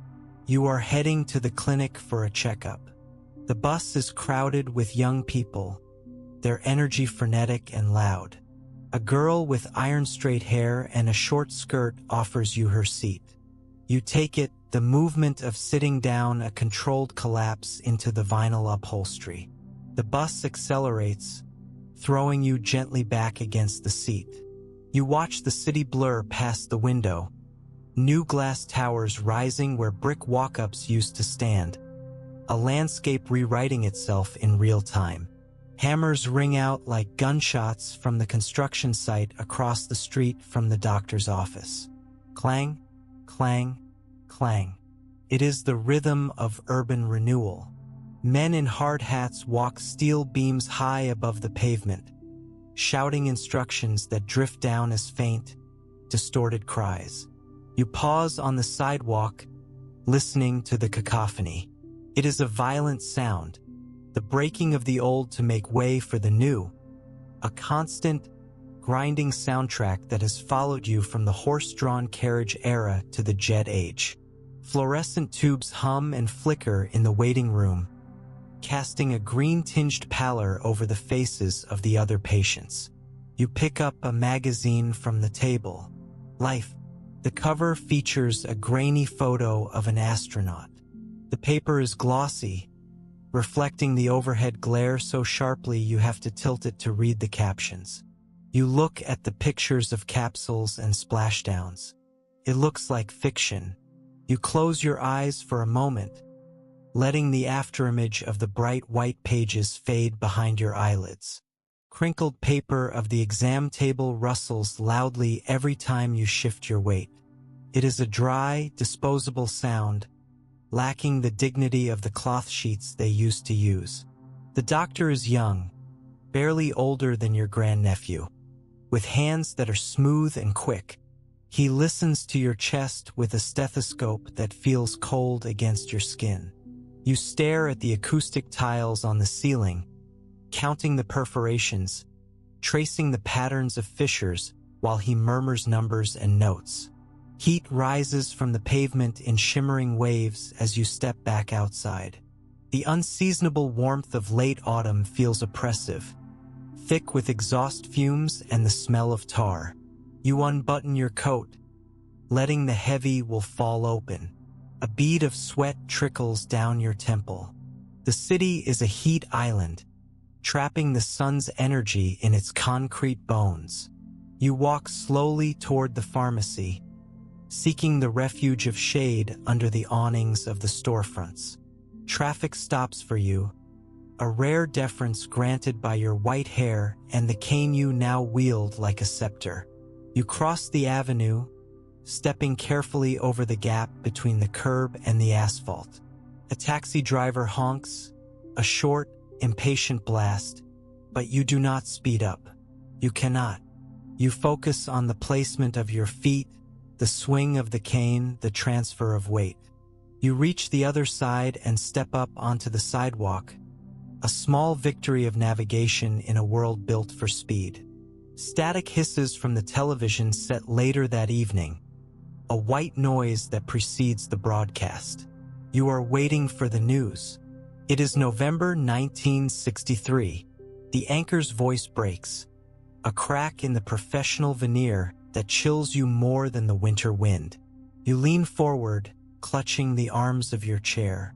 The sound of a drum roll begins, a slow, mournful cadence that will play for days. You listen to the weeping of the crowd through the mono speaker, a collective sound of grief that transcends the technology delivering it. Gray light filters through the window on the day of the funeral, matching the grain of the images on the screen. A riderless horse, boots reversed in the stirrups, clops silently down a Washington street. You watch the flickering picture. The contrast is high, the blacks deep and abyssal, the whites blown out. You turn off the lamp next to you to see it better, letting the ghostly illumination of the cathode ray tube paint the room in shades of silver and ash. Heavy linen of a handkerchief is rough against your eyes as you dab away a tear you didn't expect to shed. You have outlived presidents before. McKinley, Harding, Roosevelt. But this feels different. You run your thumb over the embroidered edge of the cloth, a remnant of a time when women spent evenings stitching initials into fabric by candlelight. The texture is familiar, grounding. You fold the handkerchief into a square and tuck it into your sleeve. Drafty air circulates in the post office lobby as you stand in line to buy stamps. It is 1964. The door opens and closes, admitting gusts of wind and new customers. You pull your collar up. The person in front of you is mailing a package to Vietnam. You hear the clerk ask about insurance. The word hangs in the cold air. You shiver not just from the temperature, but from the memory of maps on the wall and pins moving across continents. Coins clink onto the metal counter as you pay for your stamps. A silver $50 spins and settles. It bears the profile of the dead president. You touch it before pushing it toward the clerk.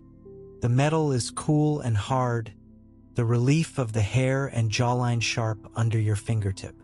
It is a new totem, a piece of history minted and circulated before the grief has even settled. You pick up your sheet of stamps, the gummed backing sticky against your gloves. Sirens wail in the distance, but they are closer than usual, weaving through the grid of the city. It is the summer of 1965, and the heat is making the city restless. You sit by the open window, listening to the rising tension. A radio in the apartment below is playing a song about satisfaction, the guitar riff repetitive and aggressive. You tap your fingers on the sill. The sounds of the street are changing. Angrier, louder, more urgent. Sunlight glints off the metal frame of your new eyeglasses as you clean them with a soft cloth. You hold them up to the window, checking for smudges. The lenses are bifocals, a split view of the world that allows you to see the needle in your hand and the skyline in the distance. The light refracts through the glass, creating a prism on the wall. You put them on and the room snaps into sharp focus. The blur of age recedes, replaced by a clarity that is almost startling. Smooth, glossy paper of a Medicare brochure rests on your kitchen table. The government has sent you a promise of care.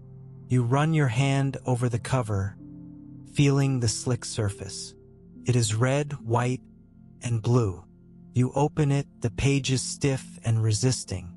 You read the fine print, the columns of benefits and deductibles. It is a contract with the state, a recognition that you have survived long enough to become a responsibility. Cool air blasts from the open door of a department store as you walk past. You stop, letting the manufactured breeze wash over you. Air conditioning has conquered the summer. You step inside, just for a moment, to escape the humidity. The change in temperature is instant, a shock that dries the perspiration on your forehead. You wander through the cosmetics aisle, looking at the rows of lipstick in shades of pale pink and frosted white. Escalator steps rise out of the floor, carrying shoppers to the second level. You watch the metal treads emerge and disappear, a continuous loop of steel. You do not ride it today. You stand at the bottom, watching a mother and child ascend. The child waves at you. You lift your hand in a small, distinct wave. The movement is fluid, a connection made and broken in 10 seconds of mechanical ascent. Typewriter keys clack from the office of the building manager on the ground floor. You are dropping off your rent check. The sound is familiar, a rhythm you once produced yourself for 8 hours a day. Clack, clack, ding. It is the heartbeat of bureaucracy, You listen for a moment, remembering the weight of the carriage return, the smell of ribbon ink, the camaraderie of the typing pool. The sound stops. A chair scrapes back. Yellow light floods the hallway as the manager opens his door. He is a young man, polite but distracted. He takes your check. The light from his office spills out, illuminating the worn pattern of the carpet in the hall. You notice a thread is loose. You point it out to him with the tip of your cane. He nods, looking at the floor, then back at you. You are the custodian of details he is too busy to see. Velvet petals of an African violet on your windowsill feel soft and fuzzy under your fingertip. You are watering your plants. The leaves are thick and dark green. You touch the soil, checking for moisture. It is damp and cool, crumbly earth contained in a clay pot. You pinch off a dead leaf, the stem snapping with a wet, green sound. You wipe your hands on your apron. Life continues in small, tended circles. Hot tea scalds your tongue as you take a sip, sitting in your kitchen in 1968. The radio is on. They are talking about a shooting in Memphis. A king is dead. You set the cup down, the ceramic rattling against the saucer. The heat of the tea radiates through the cup, warming your palms, but you feel a coldness spreading in your chest. You look at the calendar on the wall. The year is circled in red. Feels like the world is burning down, one tragedy at a time. A pen scratches across the surface of a condolence card. You are writing to a friend whose grandson didn't come back from the jungle. The ink flows unevenly. Your hand shakes with a tremor that has nothing to do with the news.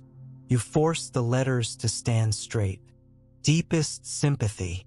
The words feel inadequate, thin paper walls against a hurricane. You sign your name. You blot the ink carefully. Wind rattles the window pane, a gust from a spring storm that shakes the whole building. You stand up and walk to the glass.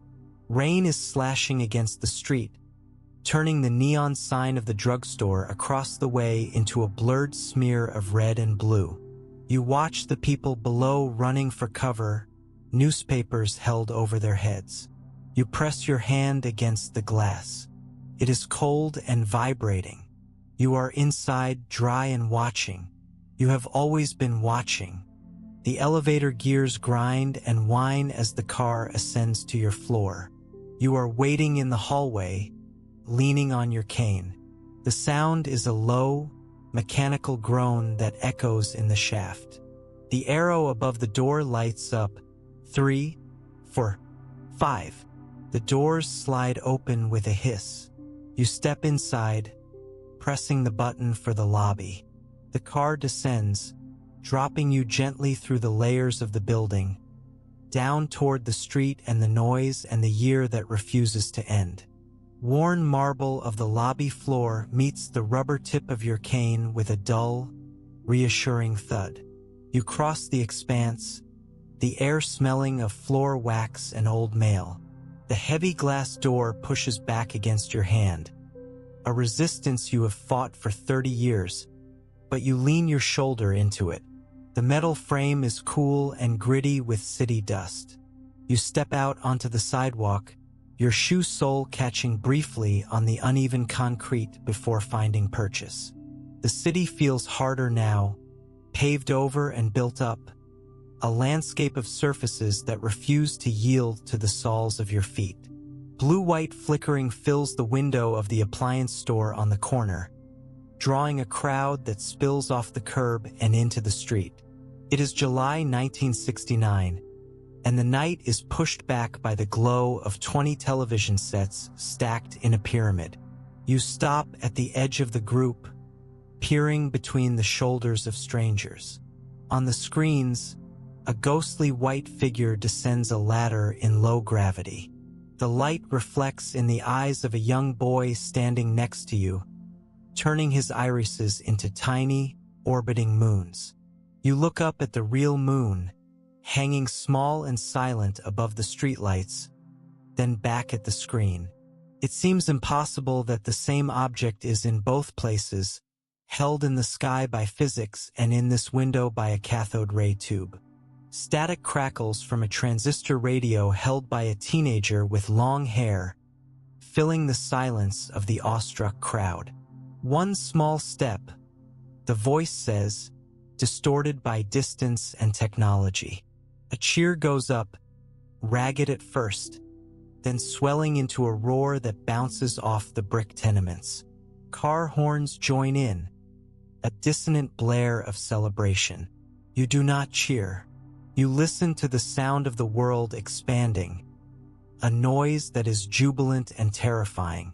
You tap your cane once on the pavement, a private acknowledgement of a frontier you will never see. Humidity hangs heavy in the air the following summer, a wet wool blanket that makes breathing a conscious effort. You are sitting on a park bench, the wood slats warm beneath your dress. It is 1970. The shade of the elm tree offers little relief. A breeze stirs the leaves, but it is a hot breath, carrying the scent of asphalt and exhaust. You wipe your forehead with a handkerchief, the linen damp and cool against your skin for only a second. You watch a group of young women walk by in tie-dyed shirts, unbothered by the heat, moving with a looseness you never possessed. Traffic flows past the park in a relentless, metallic river. You watch the cars, lower and wider now, sliding by in shades of avocado green and harvest gold. A bus kneels at the curb, the hydraulic sigh lowering the step for you. You grasp the handrail, pulling yourself up. The bus lurches forward before you are fully seated, forcing you to grab the back of the seat in front of you. You sway with the vehicle as it navigates the potholed avenue, your body a passenger in a machine that stops for no one. Polyester slides through your fingers as you examine a blouse in a department store. It is double knit, indestructible, and entirely synthetic. You rub the fabric, missing the tooth of cotton, the crispness of linen. This new world is smooth and slippery. You check the tag. Wash and wear. You buy it, handing over a crumpled dollar bill that feels like soft rag paper. The cashier places it in a plastic bag, the material crinkling with a sharp, artificial sound.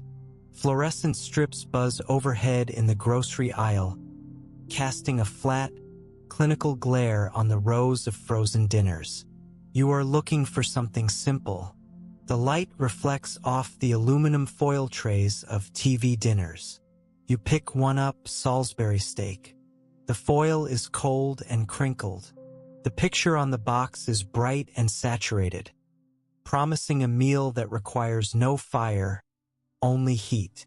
You squint under the harsh illumination, reading the instructions. Preheat oven to 400 degrees. Beeping cuts through the air at the checkout counter, a digital chirp that is replacing the mechanical ring of the old registers. The cashier punches codes into a keypad. Beep, beep. It is a language of commerce you are just learning. Behind you, a woman talks loudly to her child, her voice rising above the electronic din. You count out your change, the coins clinking onto the counter with a familiar metal ring that feels ancient in this chorus of plastic sounds. Cold air blasts from the open door of the pharmacy as you walk past, a sudden, artificial winter that chills the sweat on your arms. You step inside to pick up a prescription. The air conditioning is aggressive, humming loudly from a vent above the door.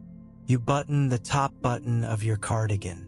It is a shock to the system, this constant transition between the sweltering street and the refrigerated interior.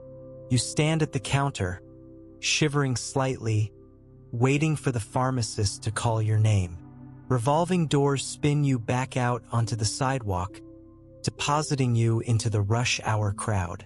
You move at your own pace, a slow eddy in a fast current. People stream around you, parting and rejoining like water around a stone. A young man with a guitar case brushes past, murmuring an apology. You keep walking, planting your cane, stepping, planting. You are heading home. The rhythm is steady, internalized, a metronome that has been ticking for a century. Velvet petals of an African violet on your windowsill feel soft and dusty under your fingertip. You are home. You touch the soil, checking for moisture. It is dry and crumbly. You pick up a small watering can, the metal handle cool and smooth. You pour a thin stream of water into the pot, watching the earth darken and absorb the liquid. You wipe your hands on your apron, the fabric rough and reassuring. Sunset paints the brick wall of the building opposite yours in shades of deep orange and bruised purple. You watch the light shift, creeping up the fire escape, turning the rusted metal into gold for a fleeting moment. You sit in your chair, the room darkening around you. You do not turn on the lamp yet. You let the twilight fill the corners, softening the edges of the furniture, blurring the boundaries of the room. It is a gentle transition, a daily fading that you have watched 30,000 times. Keys jingle in the lock of the front door, followed by the heavy thud of the deadbolt sliding home. You have locked yourself in for the night. The sound is final, secure. You walk to the kitchen, your footsteps soft on the linoleum. You open the refrigerator, the motor humming to life with a rattle that vibrates the floorboards. You take out a carton of milk. Coolness radiates from the glass of milk as you pour it into a cup. You take a sip. It is cold and coating, soothing your throat. You sit at the kitchen table. The window is open a crack, letting in a draft that smells of rain and wet pavement. You wrap your hands around the cup, letting the cold seep into your palms. You look at the calendar. 1971. You turn the page to the next month. The paper is stiff. A pen rolls across the table as you bump it with your elbow. You watch it spin, creating a blur of blue plastic before it stops against the sugar bowl. You reach out to steady it. Your hand hovers for a moment, trembling slightly, before closing around the barrel. You pick it up. You open your diary. You write the date. The pen moves across the page, scratching out the proof of another day. You stop. You listen.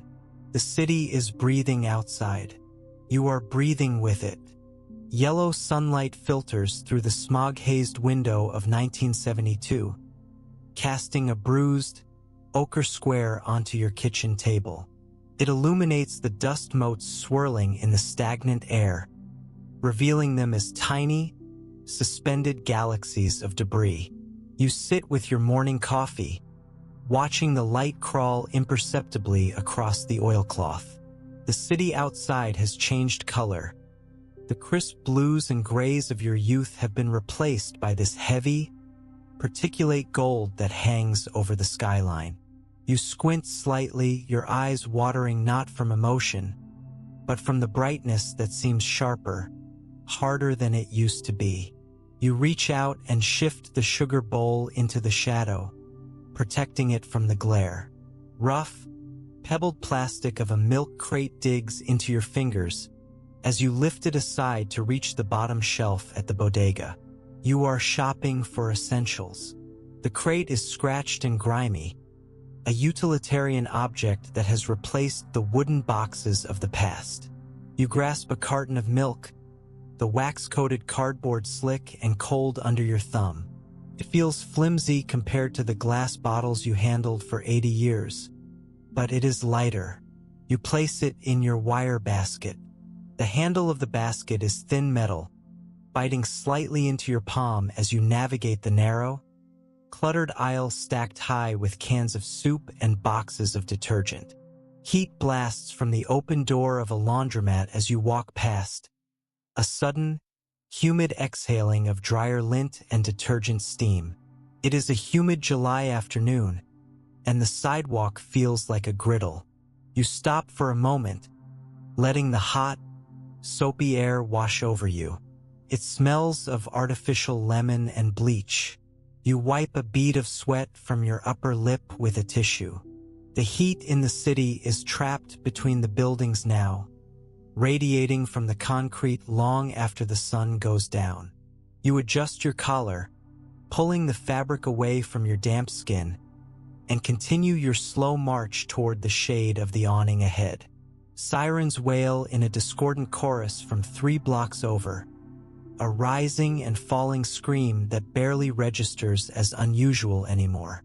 The sonic landscape of 1974 is aggressive.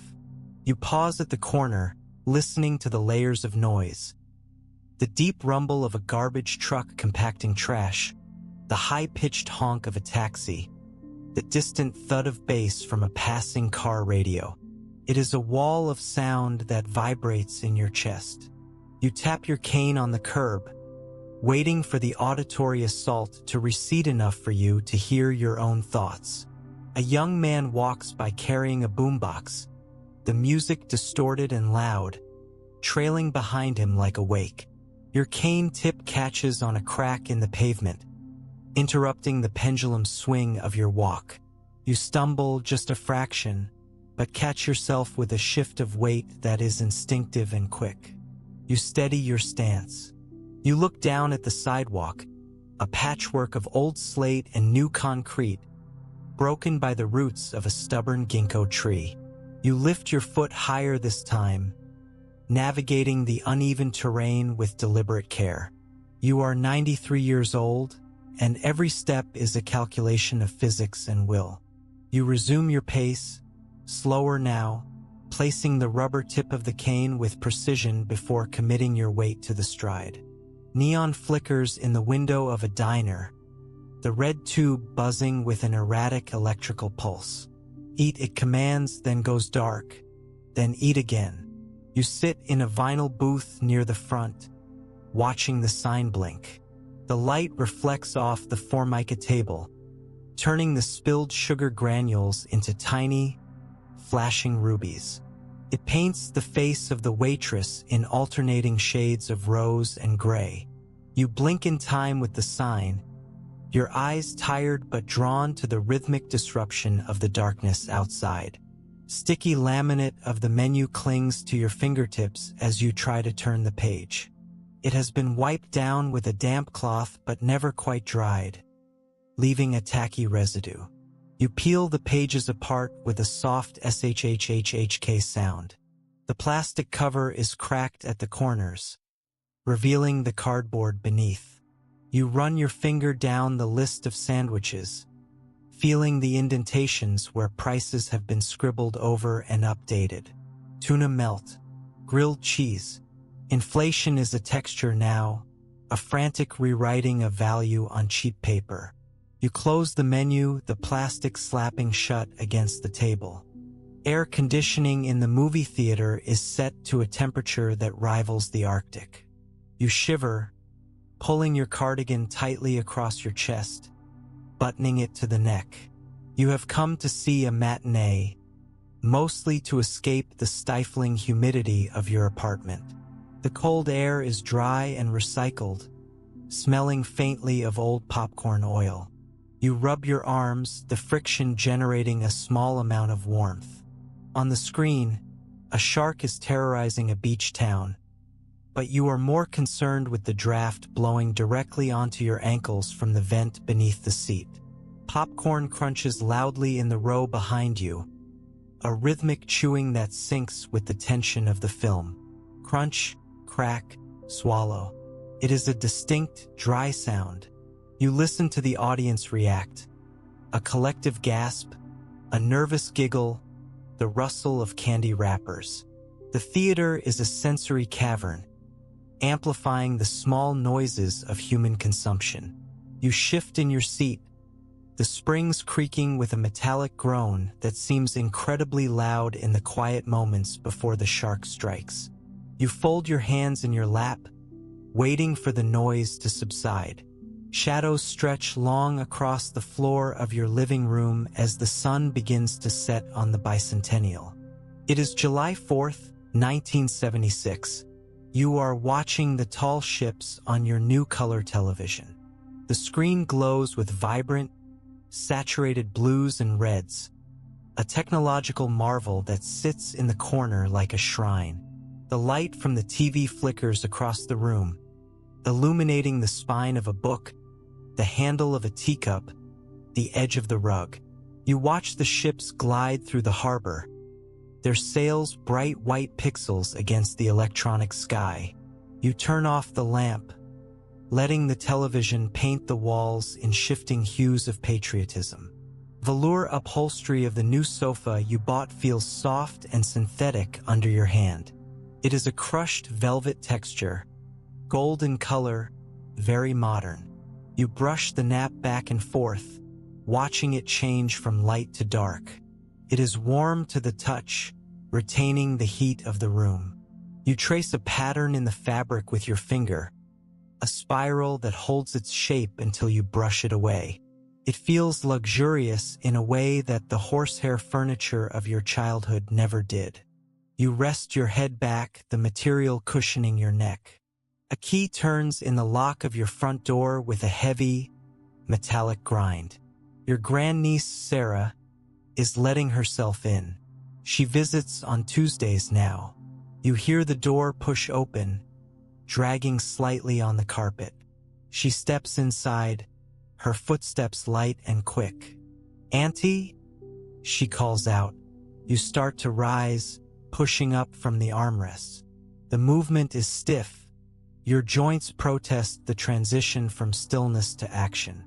You stand, balancing for a moment until the room settles, then shuffle toward the hallway to greet her. Ice cubes clink against the glass of the lemonade Sarah pours for you. It is a sharp, crystalline sound, bright and refreshing. She sets the glass on a coaster. Condensation immediately begins to bead on the outside, sliding down in slow, erratic trails. You pick it up. The glass is freezing against your palm, a shock that travels up your wrist. You hold it against your cheek for a second, savoring the aggressive cold. You take a sip, the ice bumping against your lip, the liquid numbing your tongue. Whiteout fluid dries on a piece of paper on your desk. You made a mistake in your checkbook. You touch the white patch. It is chalky and slightly raised, a correction that hides the tremor in your handwriting. You run your thumb over the dried liquid. It feels rougher than the surrounding paper. You pick up your pen again, gripping it tightly. You write the new figure over the white mound. The pen tip digs into the dried fluid, dragging slightly. It is a small act of erasure, a refusal to let the error stand. Sirens scream closer this time, followed by the deep, guttural roar of a diesel engine. It is the summer of 1977, and the lights have just gone out.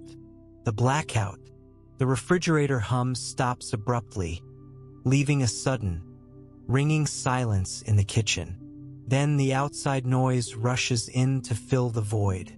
Voices rising from the street, shouting, laughing, confused.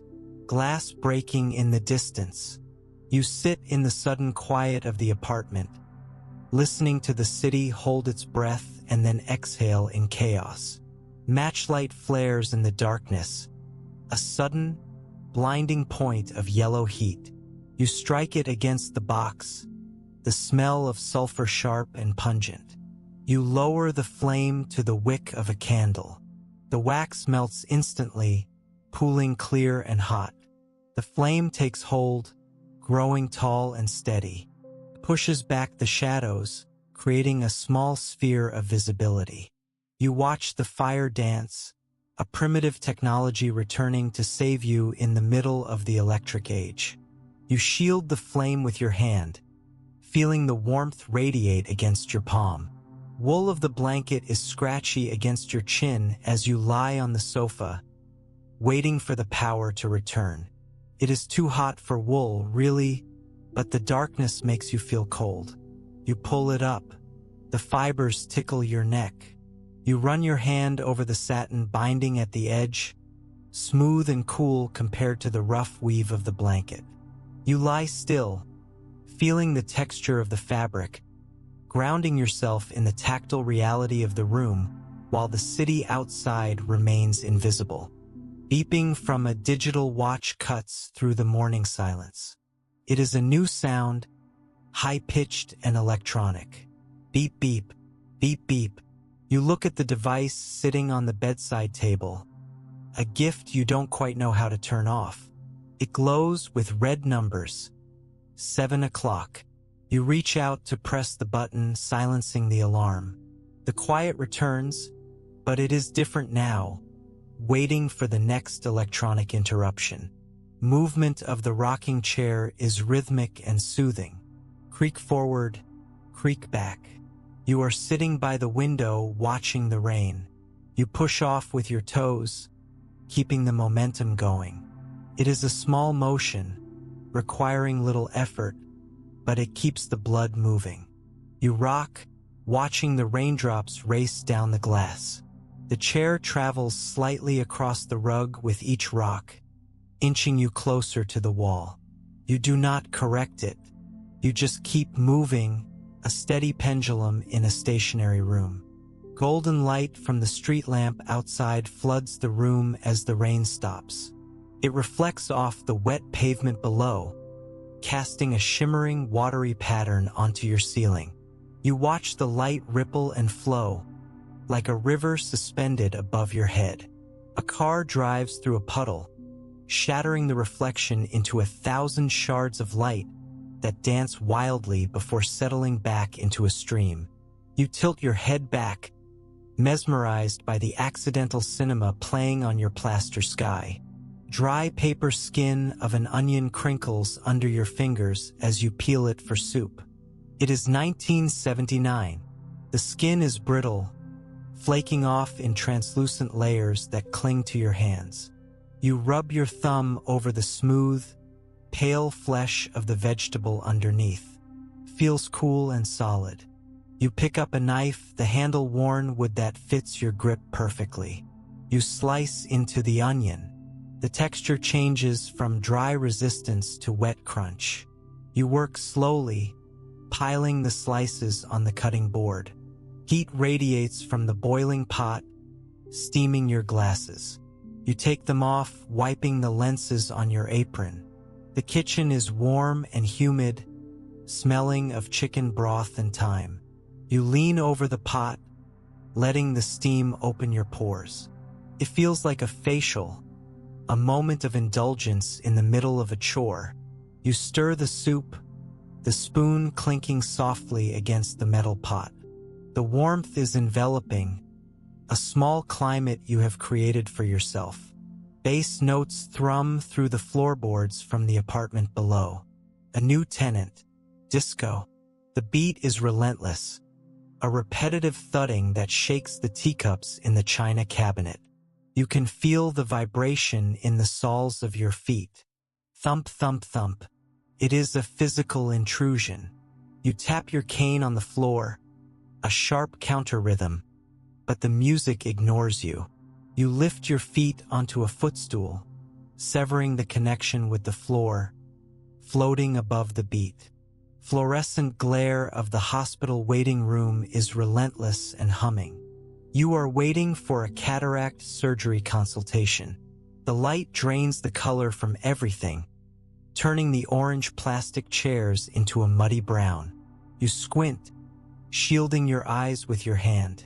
The light buzzes, a low-frequency drone that drills into your headache. You close your eyes, but the brightness penetrates your eyelids, a wash of red-orange static. Plastic armrest of the chair is sticky against your forearm. You shift, trying to find a comfortable position. The vinyl seat is cracked, pinching the back of your leg. You run your fingernail along the split in the fabric, feeling the rough foam underneath.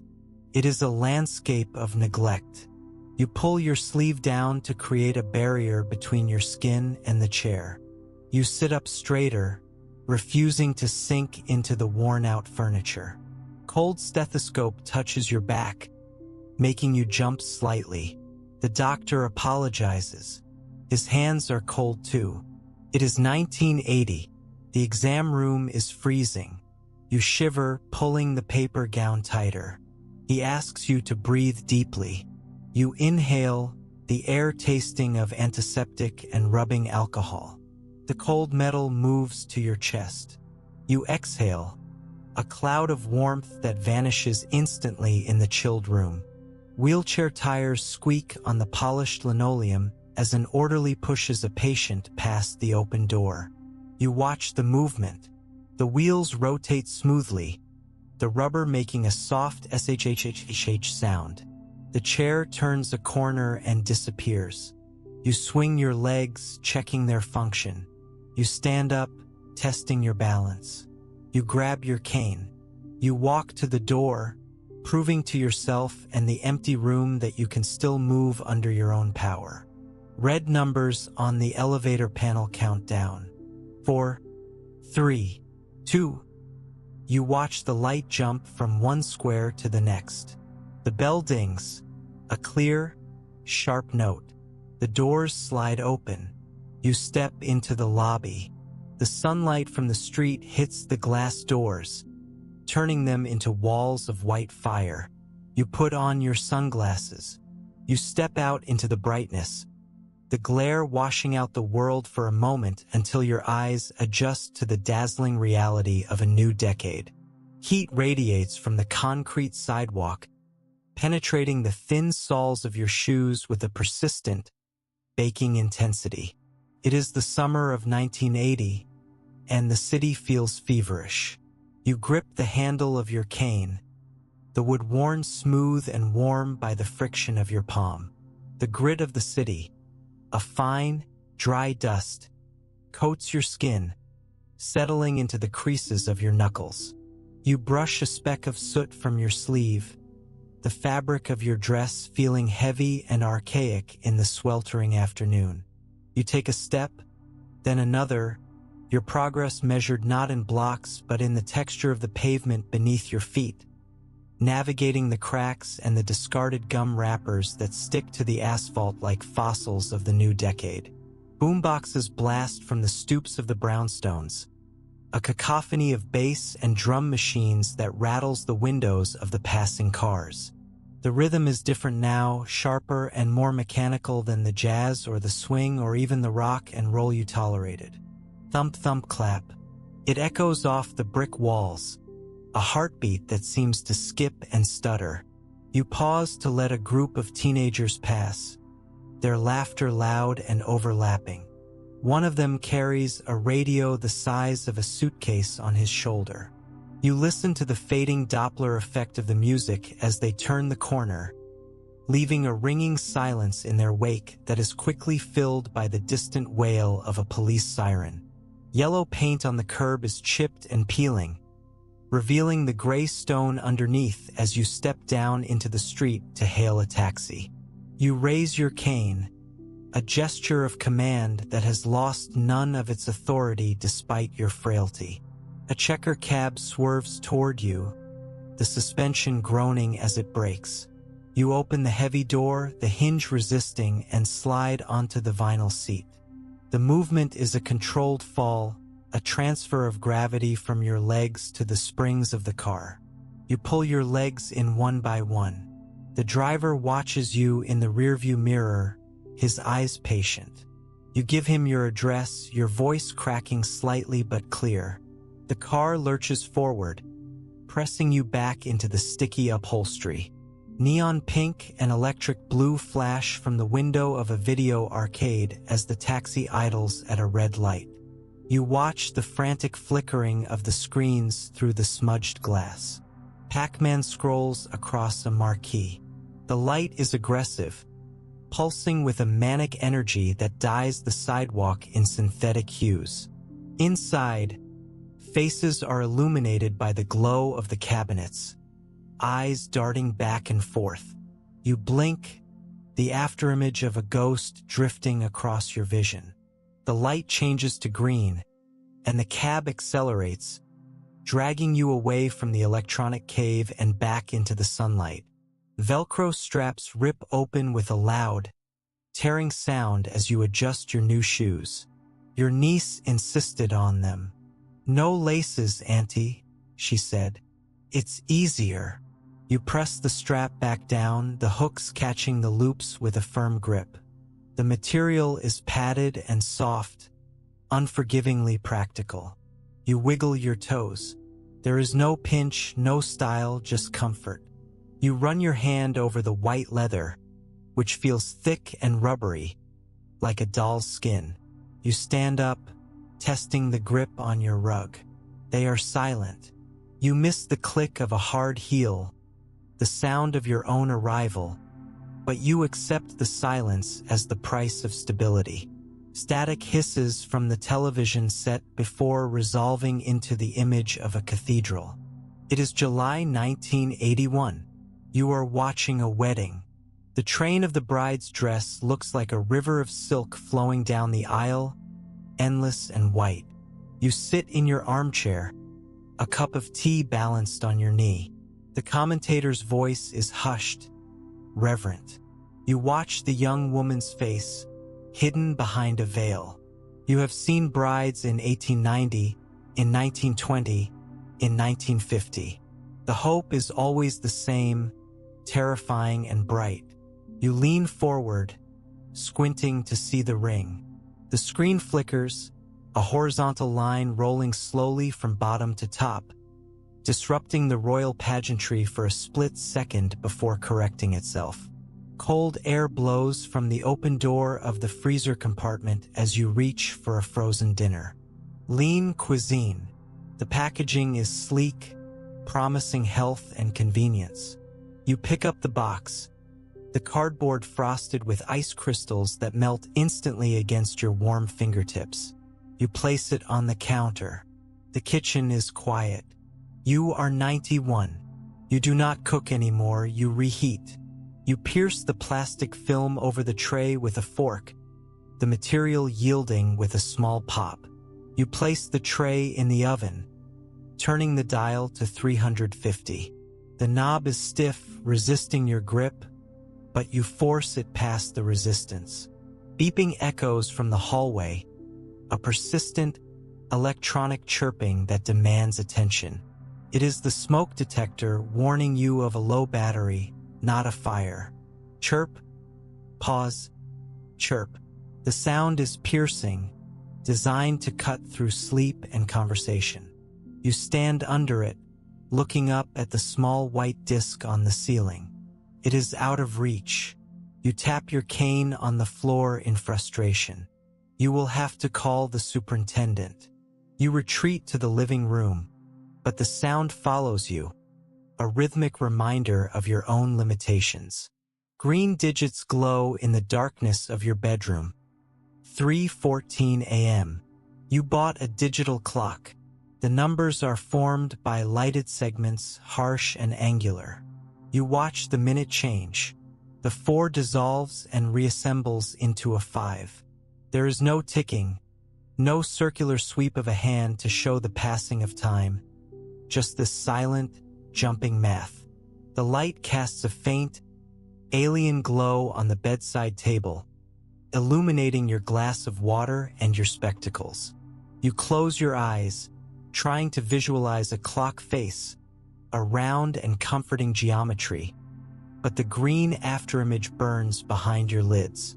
Rough texture of a tennis ball stuck to the bottom of a walker grazes your hand as you help your neighbor, Mrs. Gable, navigate the lobby. She is younger than you, only 80, but she has given in to the aluminum frame.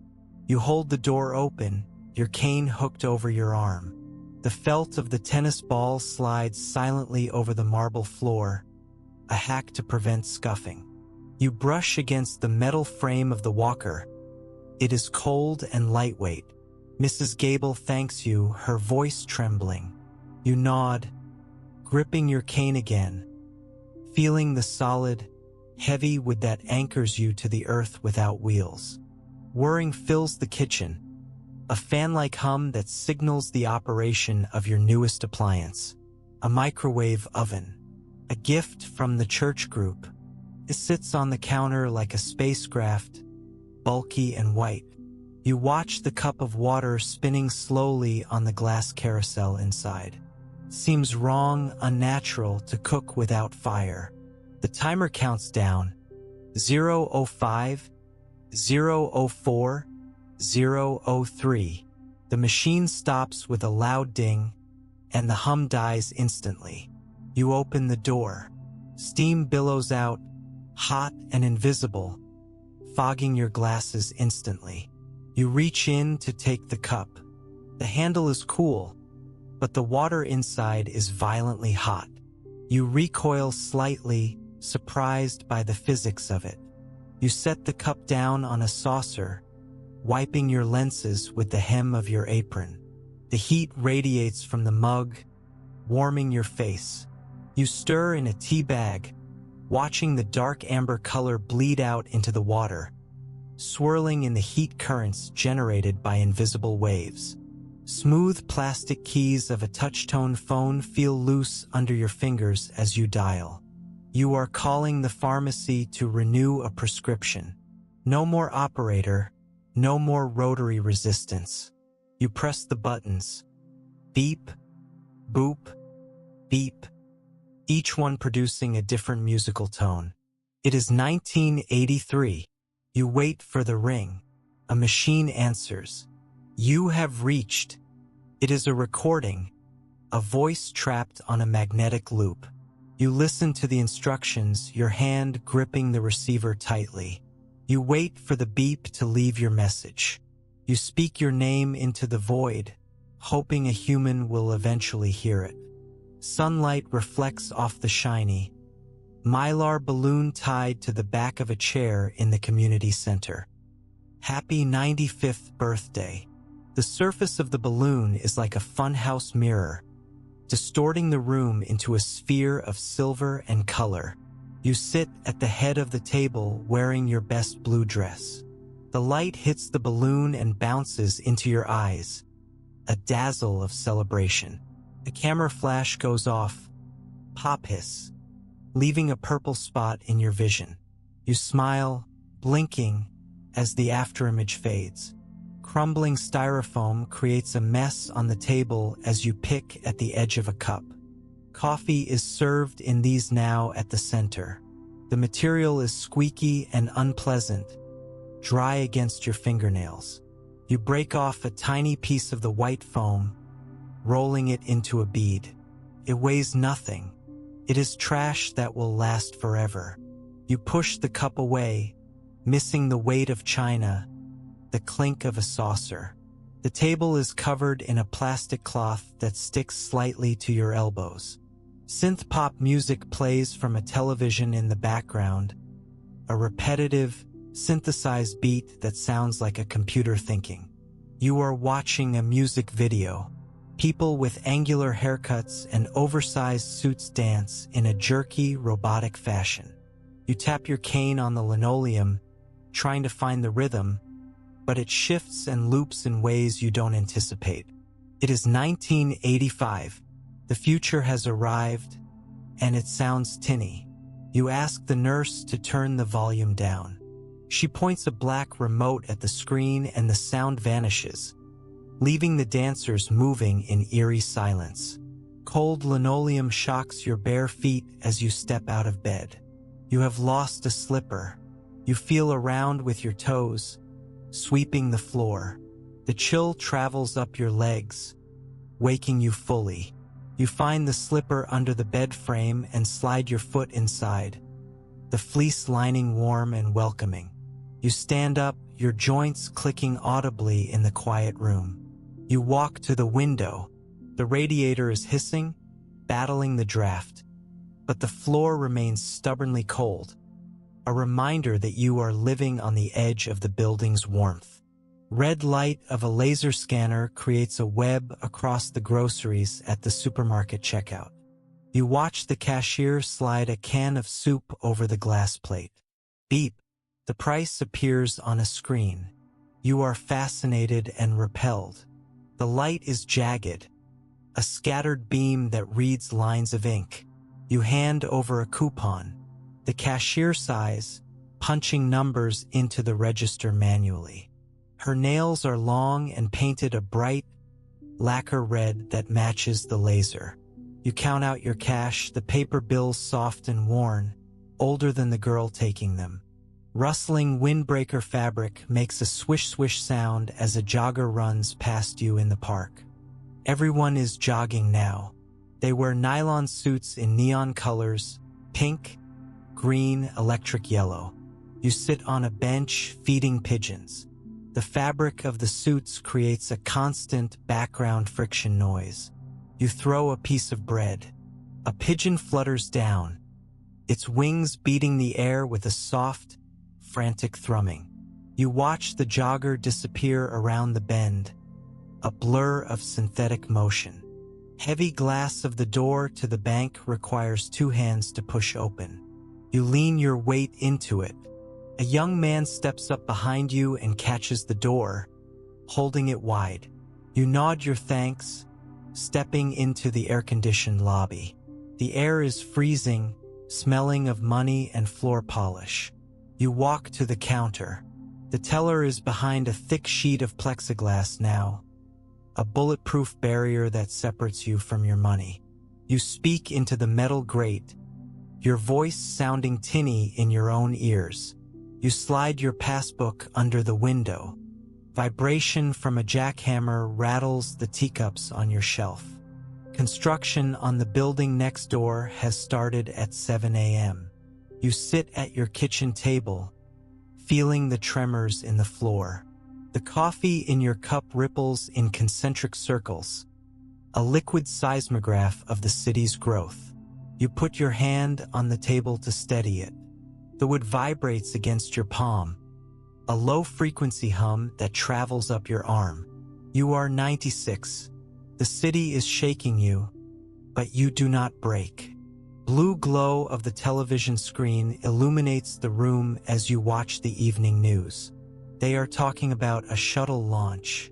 Challenger. You watch the white smoke trail rising into the blue sky. You lean forward. It looks like a firework. Then the plume splits. You watch the silence of the aftermath, the confusion on the faces of the crowd. The light from the screen flickers, casting long shadows that stretch behind you like memories. You turn off the set, plunging the room into darkness. Soft, worn leather of your diary cover feels comforting under your hand. You open it to the date, January 28, 1986. The pages are thin, almost translucent. You pick up your pen. Your hand shakes, a tremor that is constant now. You steady your wrist against the edge of the table. You write slowly. Saw the shuttle fall today.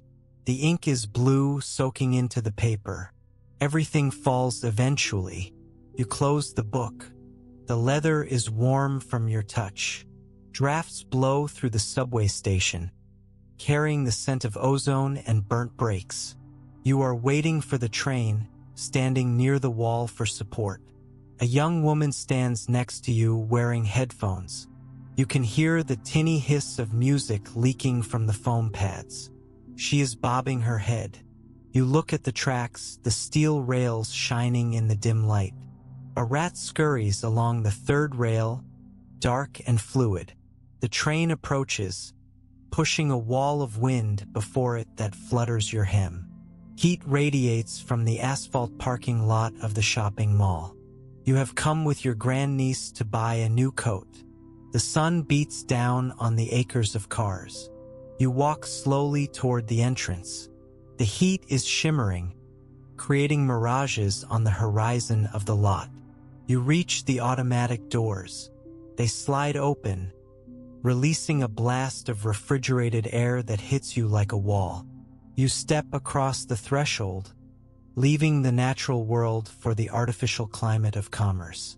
Squeaking rubber soles of sneakers echo in the mall corridor. Everyone is wearing them now. High tops, Reeboks, Nikes. White leather that looks like medical equipment. You look at your own shoes, sensible black Oxfords. You feel like a relic. You walk past a store selling computers. The screens are glowing with amber text. A boy is typing furiously. You listen to the clack, clack, clack of the keyboard. It is the new typewriter, but faster, quieter. Flickering candlelight illuminates the cake. 97. The flames are blurring together in your vision. A single mass of heat and light. You take a breath. It is harder to gather the air now. You blow. The candles waver but do not go out. Your grandniece helps you, blowing from the side. The smoke curls up, smelling of wax and burnt sugar. You clap your hands, a dry, papery sound. You are still here. Smooth, cold railing of the hospital bed supports your hand as you try to sit up. It is 1988. You fell. A hip fracture. The room is white and sterile. You touch the rail, feeling the metal chill. A nurse comes in. She is wearing blue scrubs, not white. She checks the monitor. It beeps rhythmically. Beep, beep, beep. You look at the line on the screen. It is a green mountain range, tracing the landscape of your heart. Soft cotton of the hospital gown is open at the back, leaving you feeling exposed. You pull the blanket up. It is thin and thermal, full of holes. You run your toes over the weave. You are 98. The doctor comes in. He speaks loudly, as if you are deaf. You look at his tie. It has a pattern of small sailboats. You focus on the boats, sailing on a sea of blue silk. You nod at what he says. You are going to a rehabilitation center. Wheels of the wheelchair hum on the carpet of the nursing home hallway. You are being pushed to the day room. The motion is smooth, gliding. You watch the walls pass by. Beige paint, handrails, framed prints of flowers. You smell disinfectant and potpourri. You enter the room. A television is on. A game show. The wheel of fortune spins. Click, click, click, click. You watch the colors blur. You stop. The brake is applied with a metallic clunk. You are parked. Sunlight streams through the window, warm and unfiltered. It falls on your hands, resting in your lap. The skin is thin as parchment, translucent, revealing the map of blue veins underneath. You turn your hand over, feeling the warmth on your palm.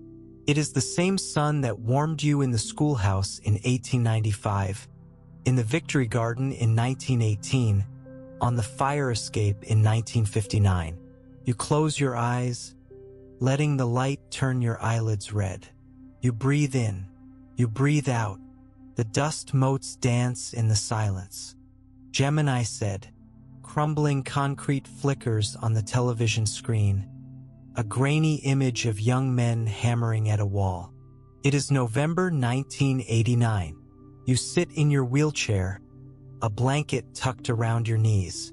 The sound is turned down, but you can feel the vibration of the cheering crowds through the floor. People are dancing on the Berlin Wall.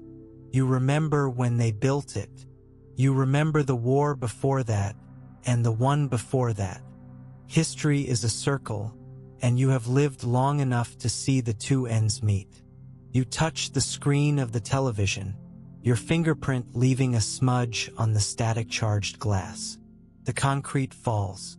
The world opens up again. Cold air seeps through the gap in the window frame, smelling of snow and diesel. It is a new year, a new decade, 1990. You are 100 years old. The number feels abstract, a mathematical impossibility that hangs over your bed like a balloon. A nurse comes in to check your vitals. Her hands are warm, smelling of latex and peppermint. She smiles, shouting slightly as if age has deafened you. You are not deaf. You hear the radiator hissing. You hear the snow hitting the glass. You hear the silence of the room when she leaves. Cotton sheets feel heavy against your legs, a weight that pins you to the mattress. You do not get up today. You trace the pattern of the thermal blanket with your finger. It is a landscape of woven hills and valleys. You close your eyes. The texture of the world is receding, becoming smoother, less distinct. You think of the chalk dust in the schoolhouse, the wool of the army blankets, the silk of the dress you didn't buy, the tactile history of a century spent working with your hands. Light shifts across the ceiling, marking the passage of the afternoon. It turns from white to gold to a deep, bruising purple. You watch the shadows lengthen. They are long and thin, stretching out from the furniture like fingers. You are tired, not the fatigue of a long day, but the bone-deep weariness of a long life. You let your head sink into the pillow.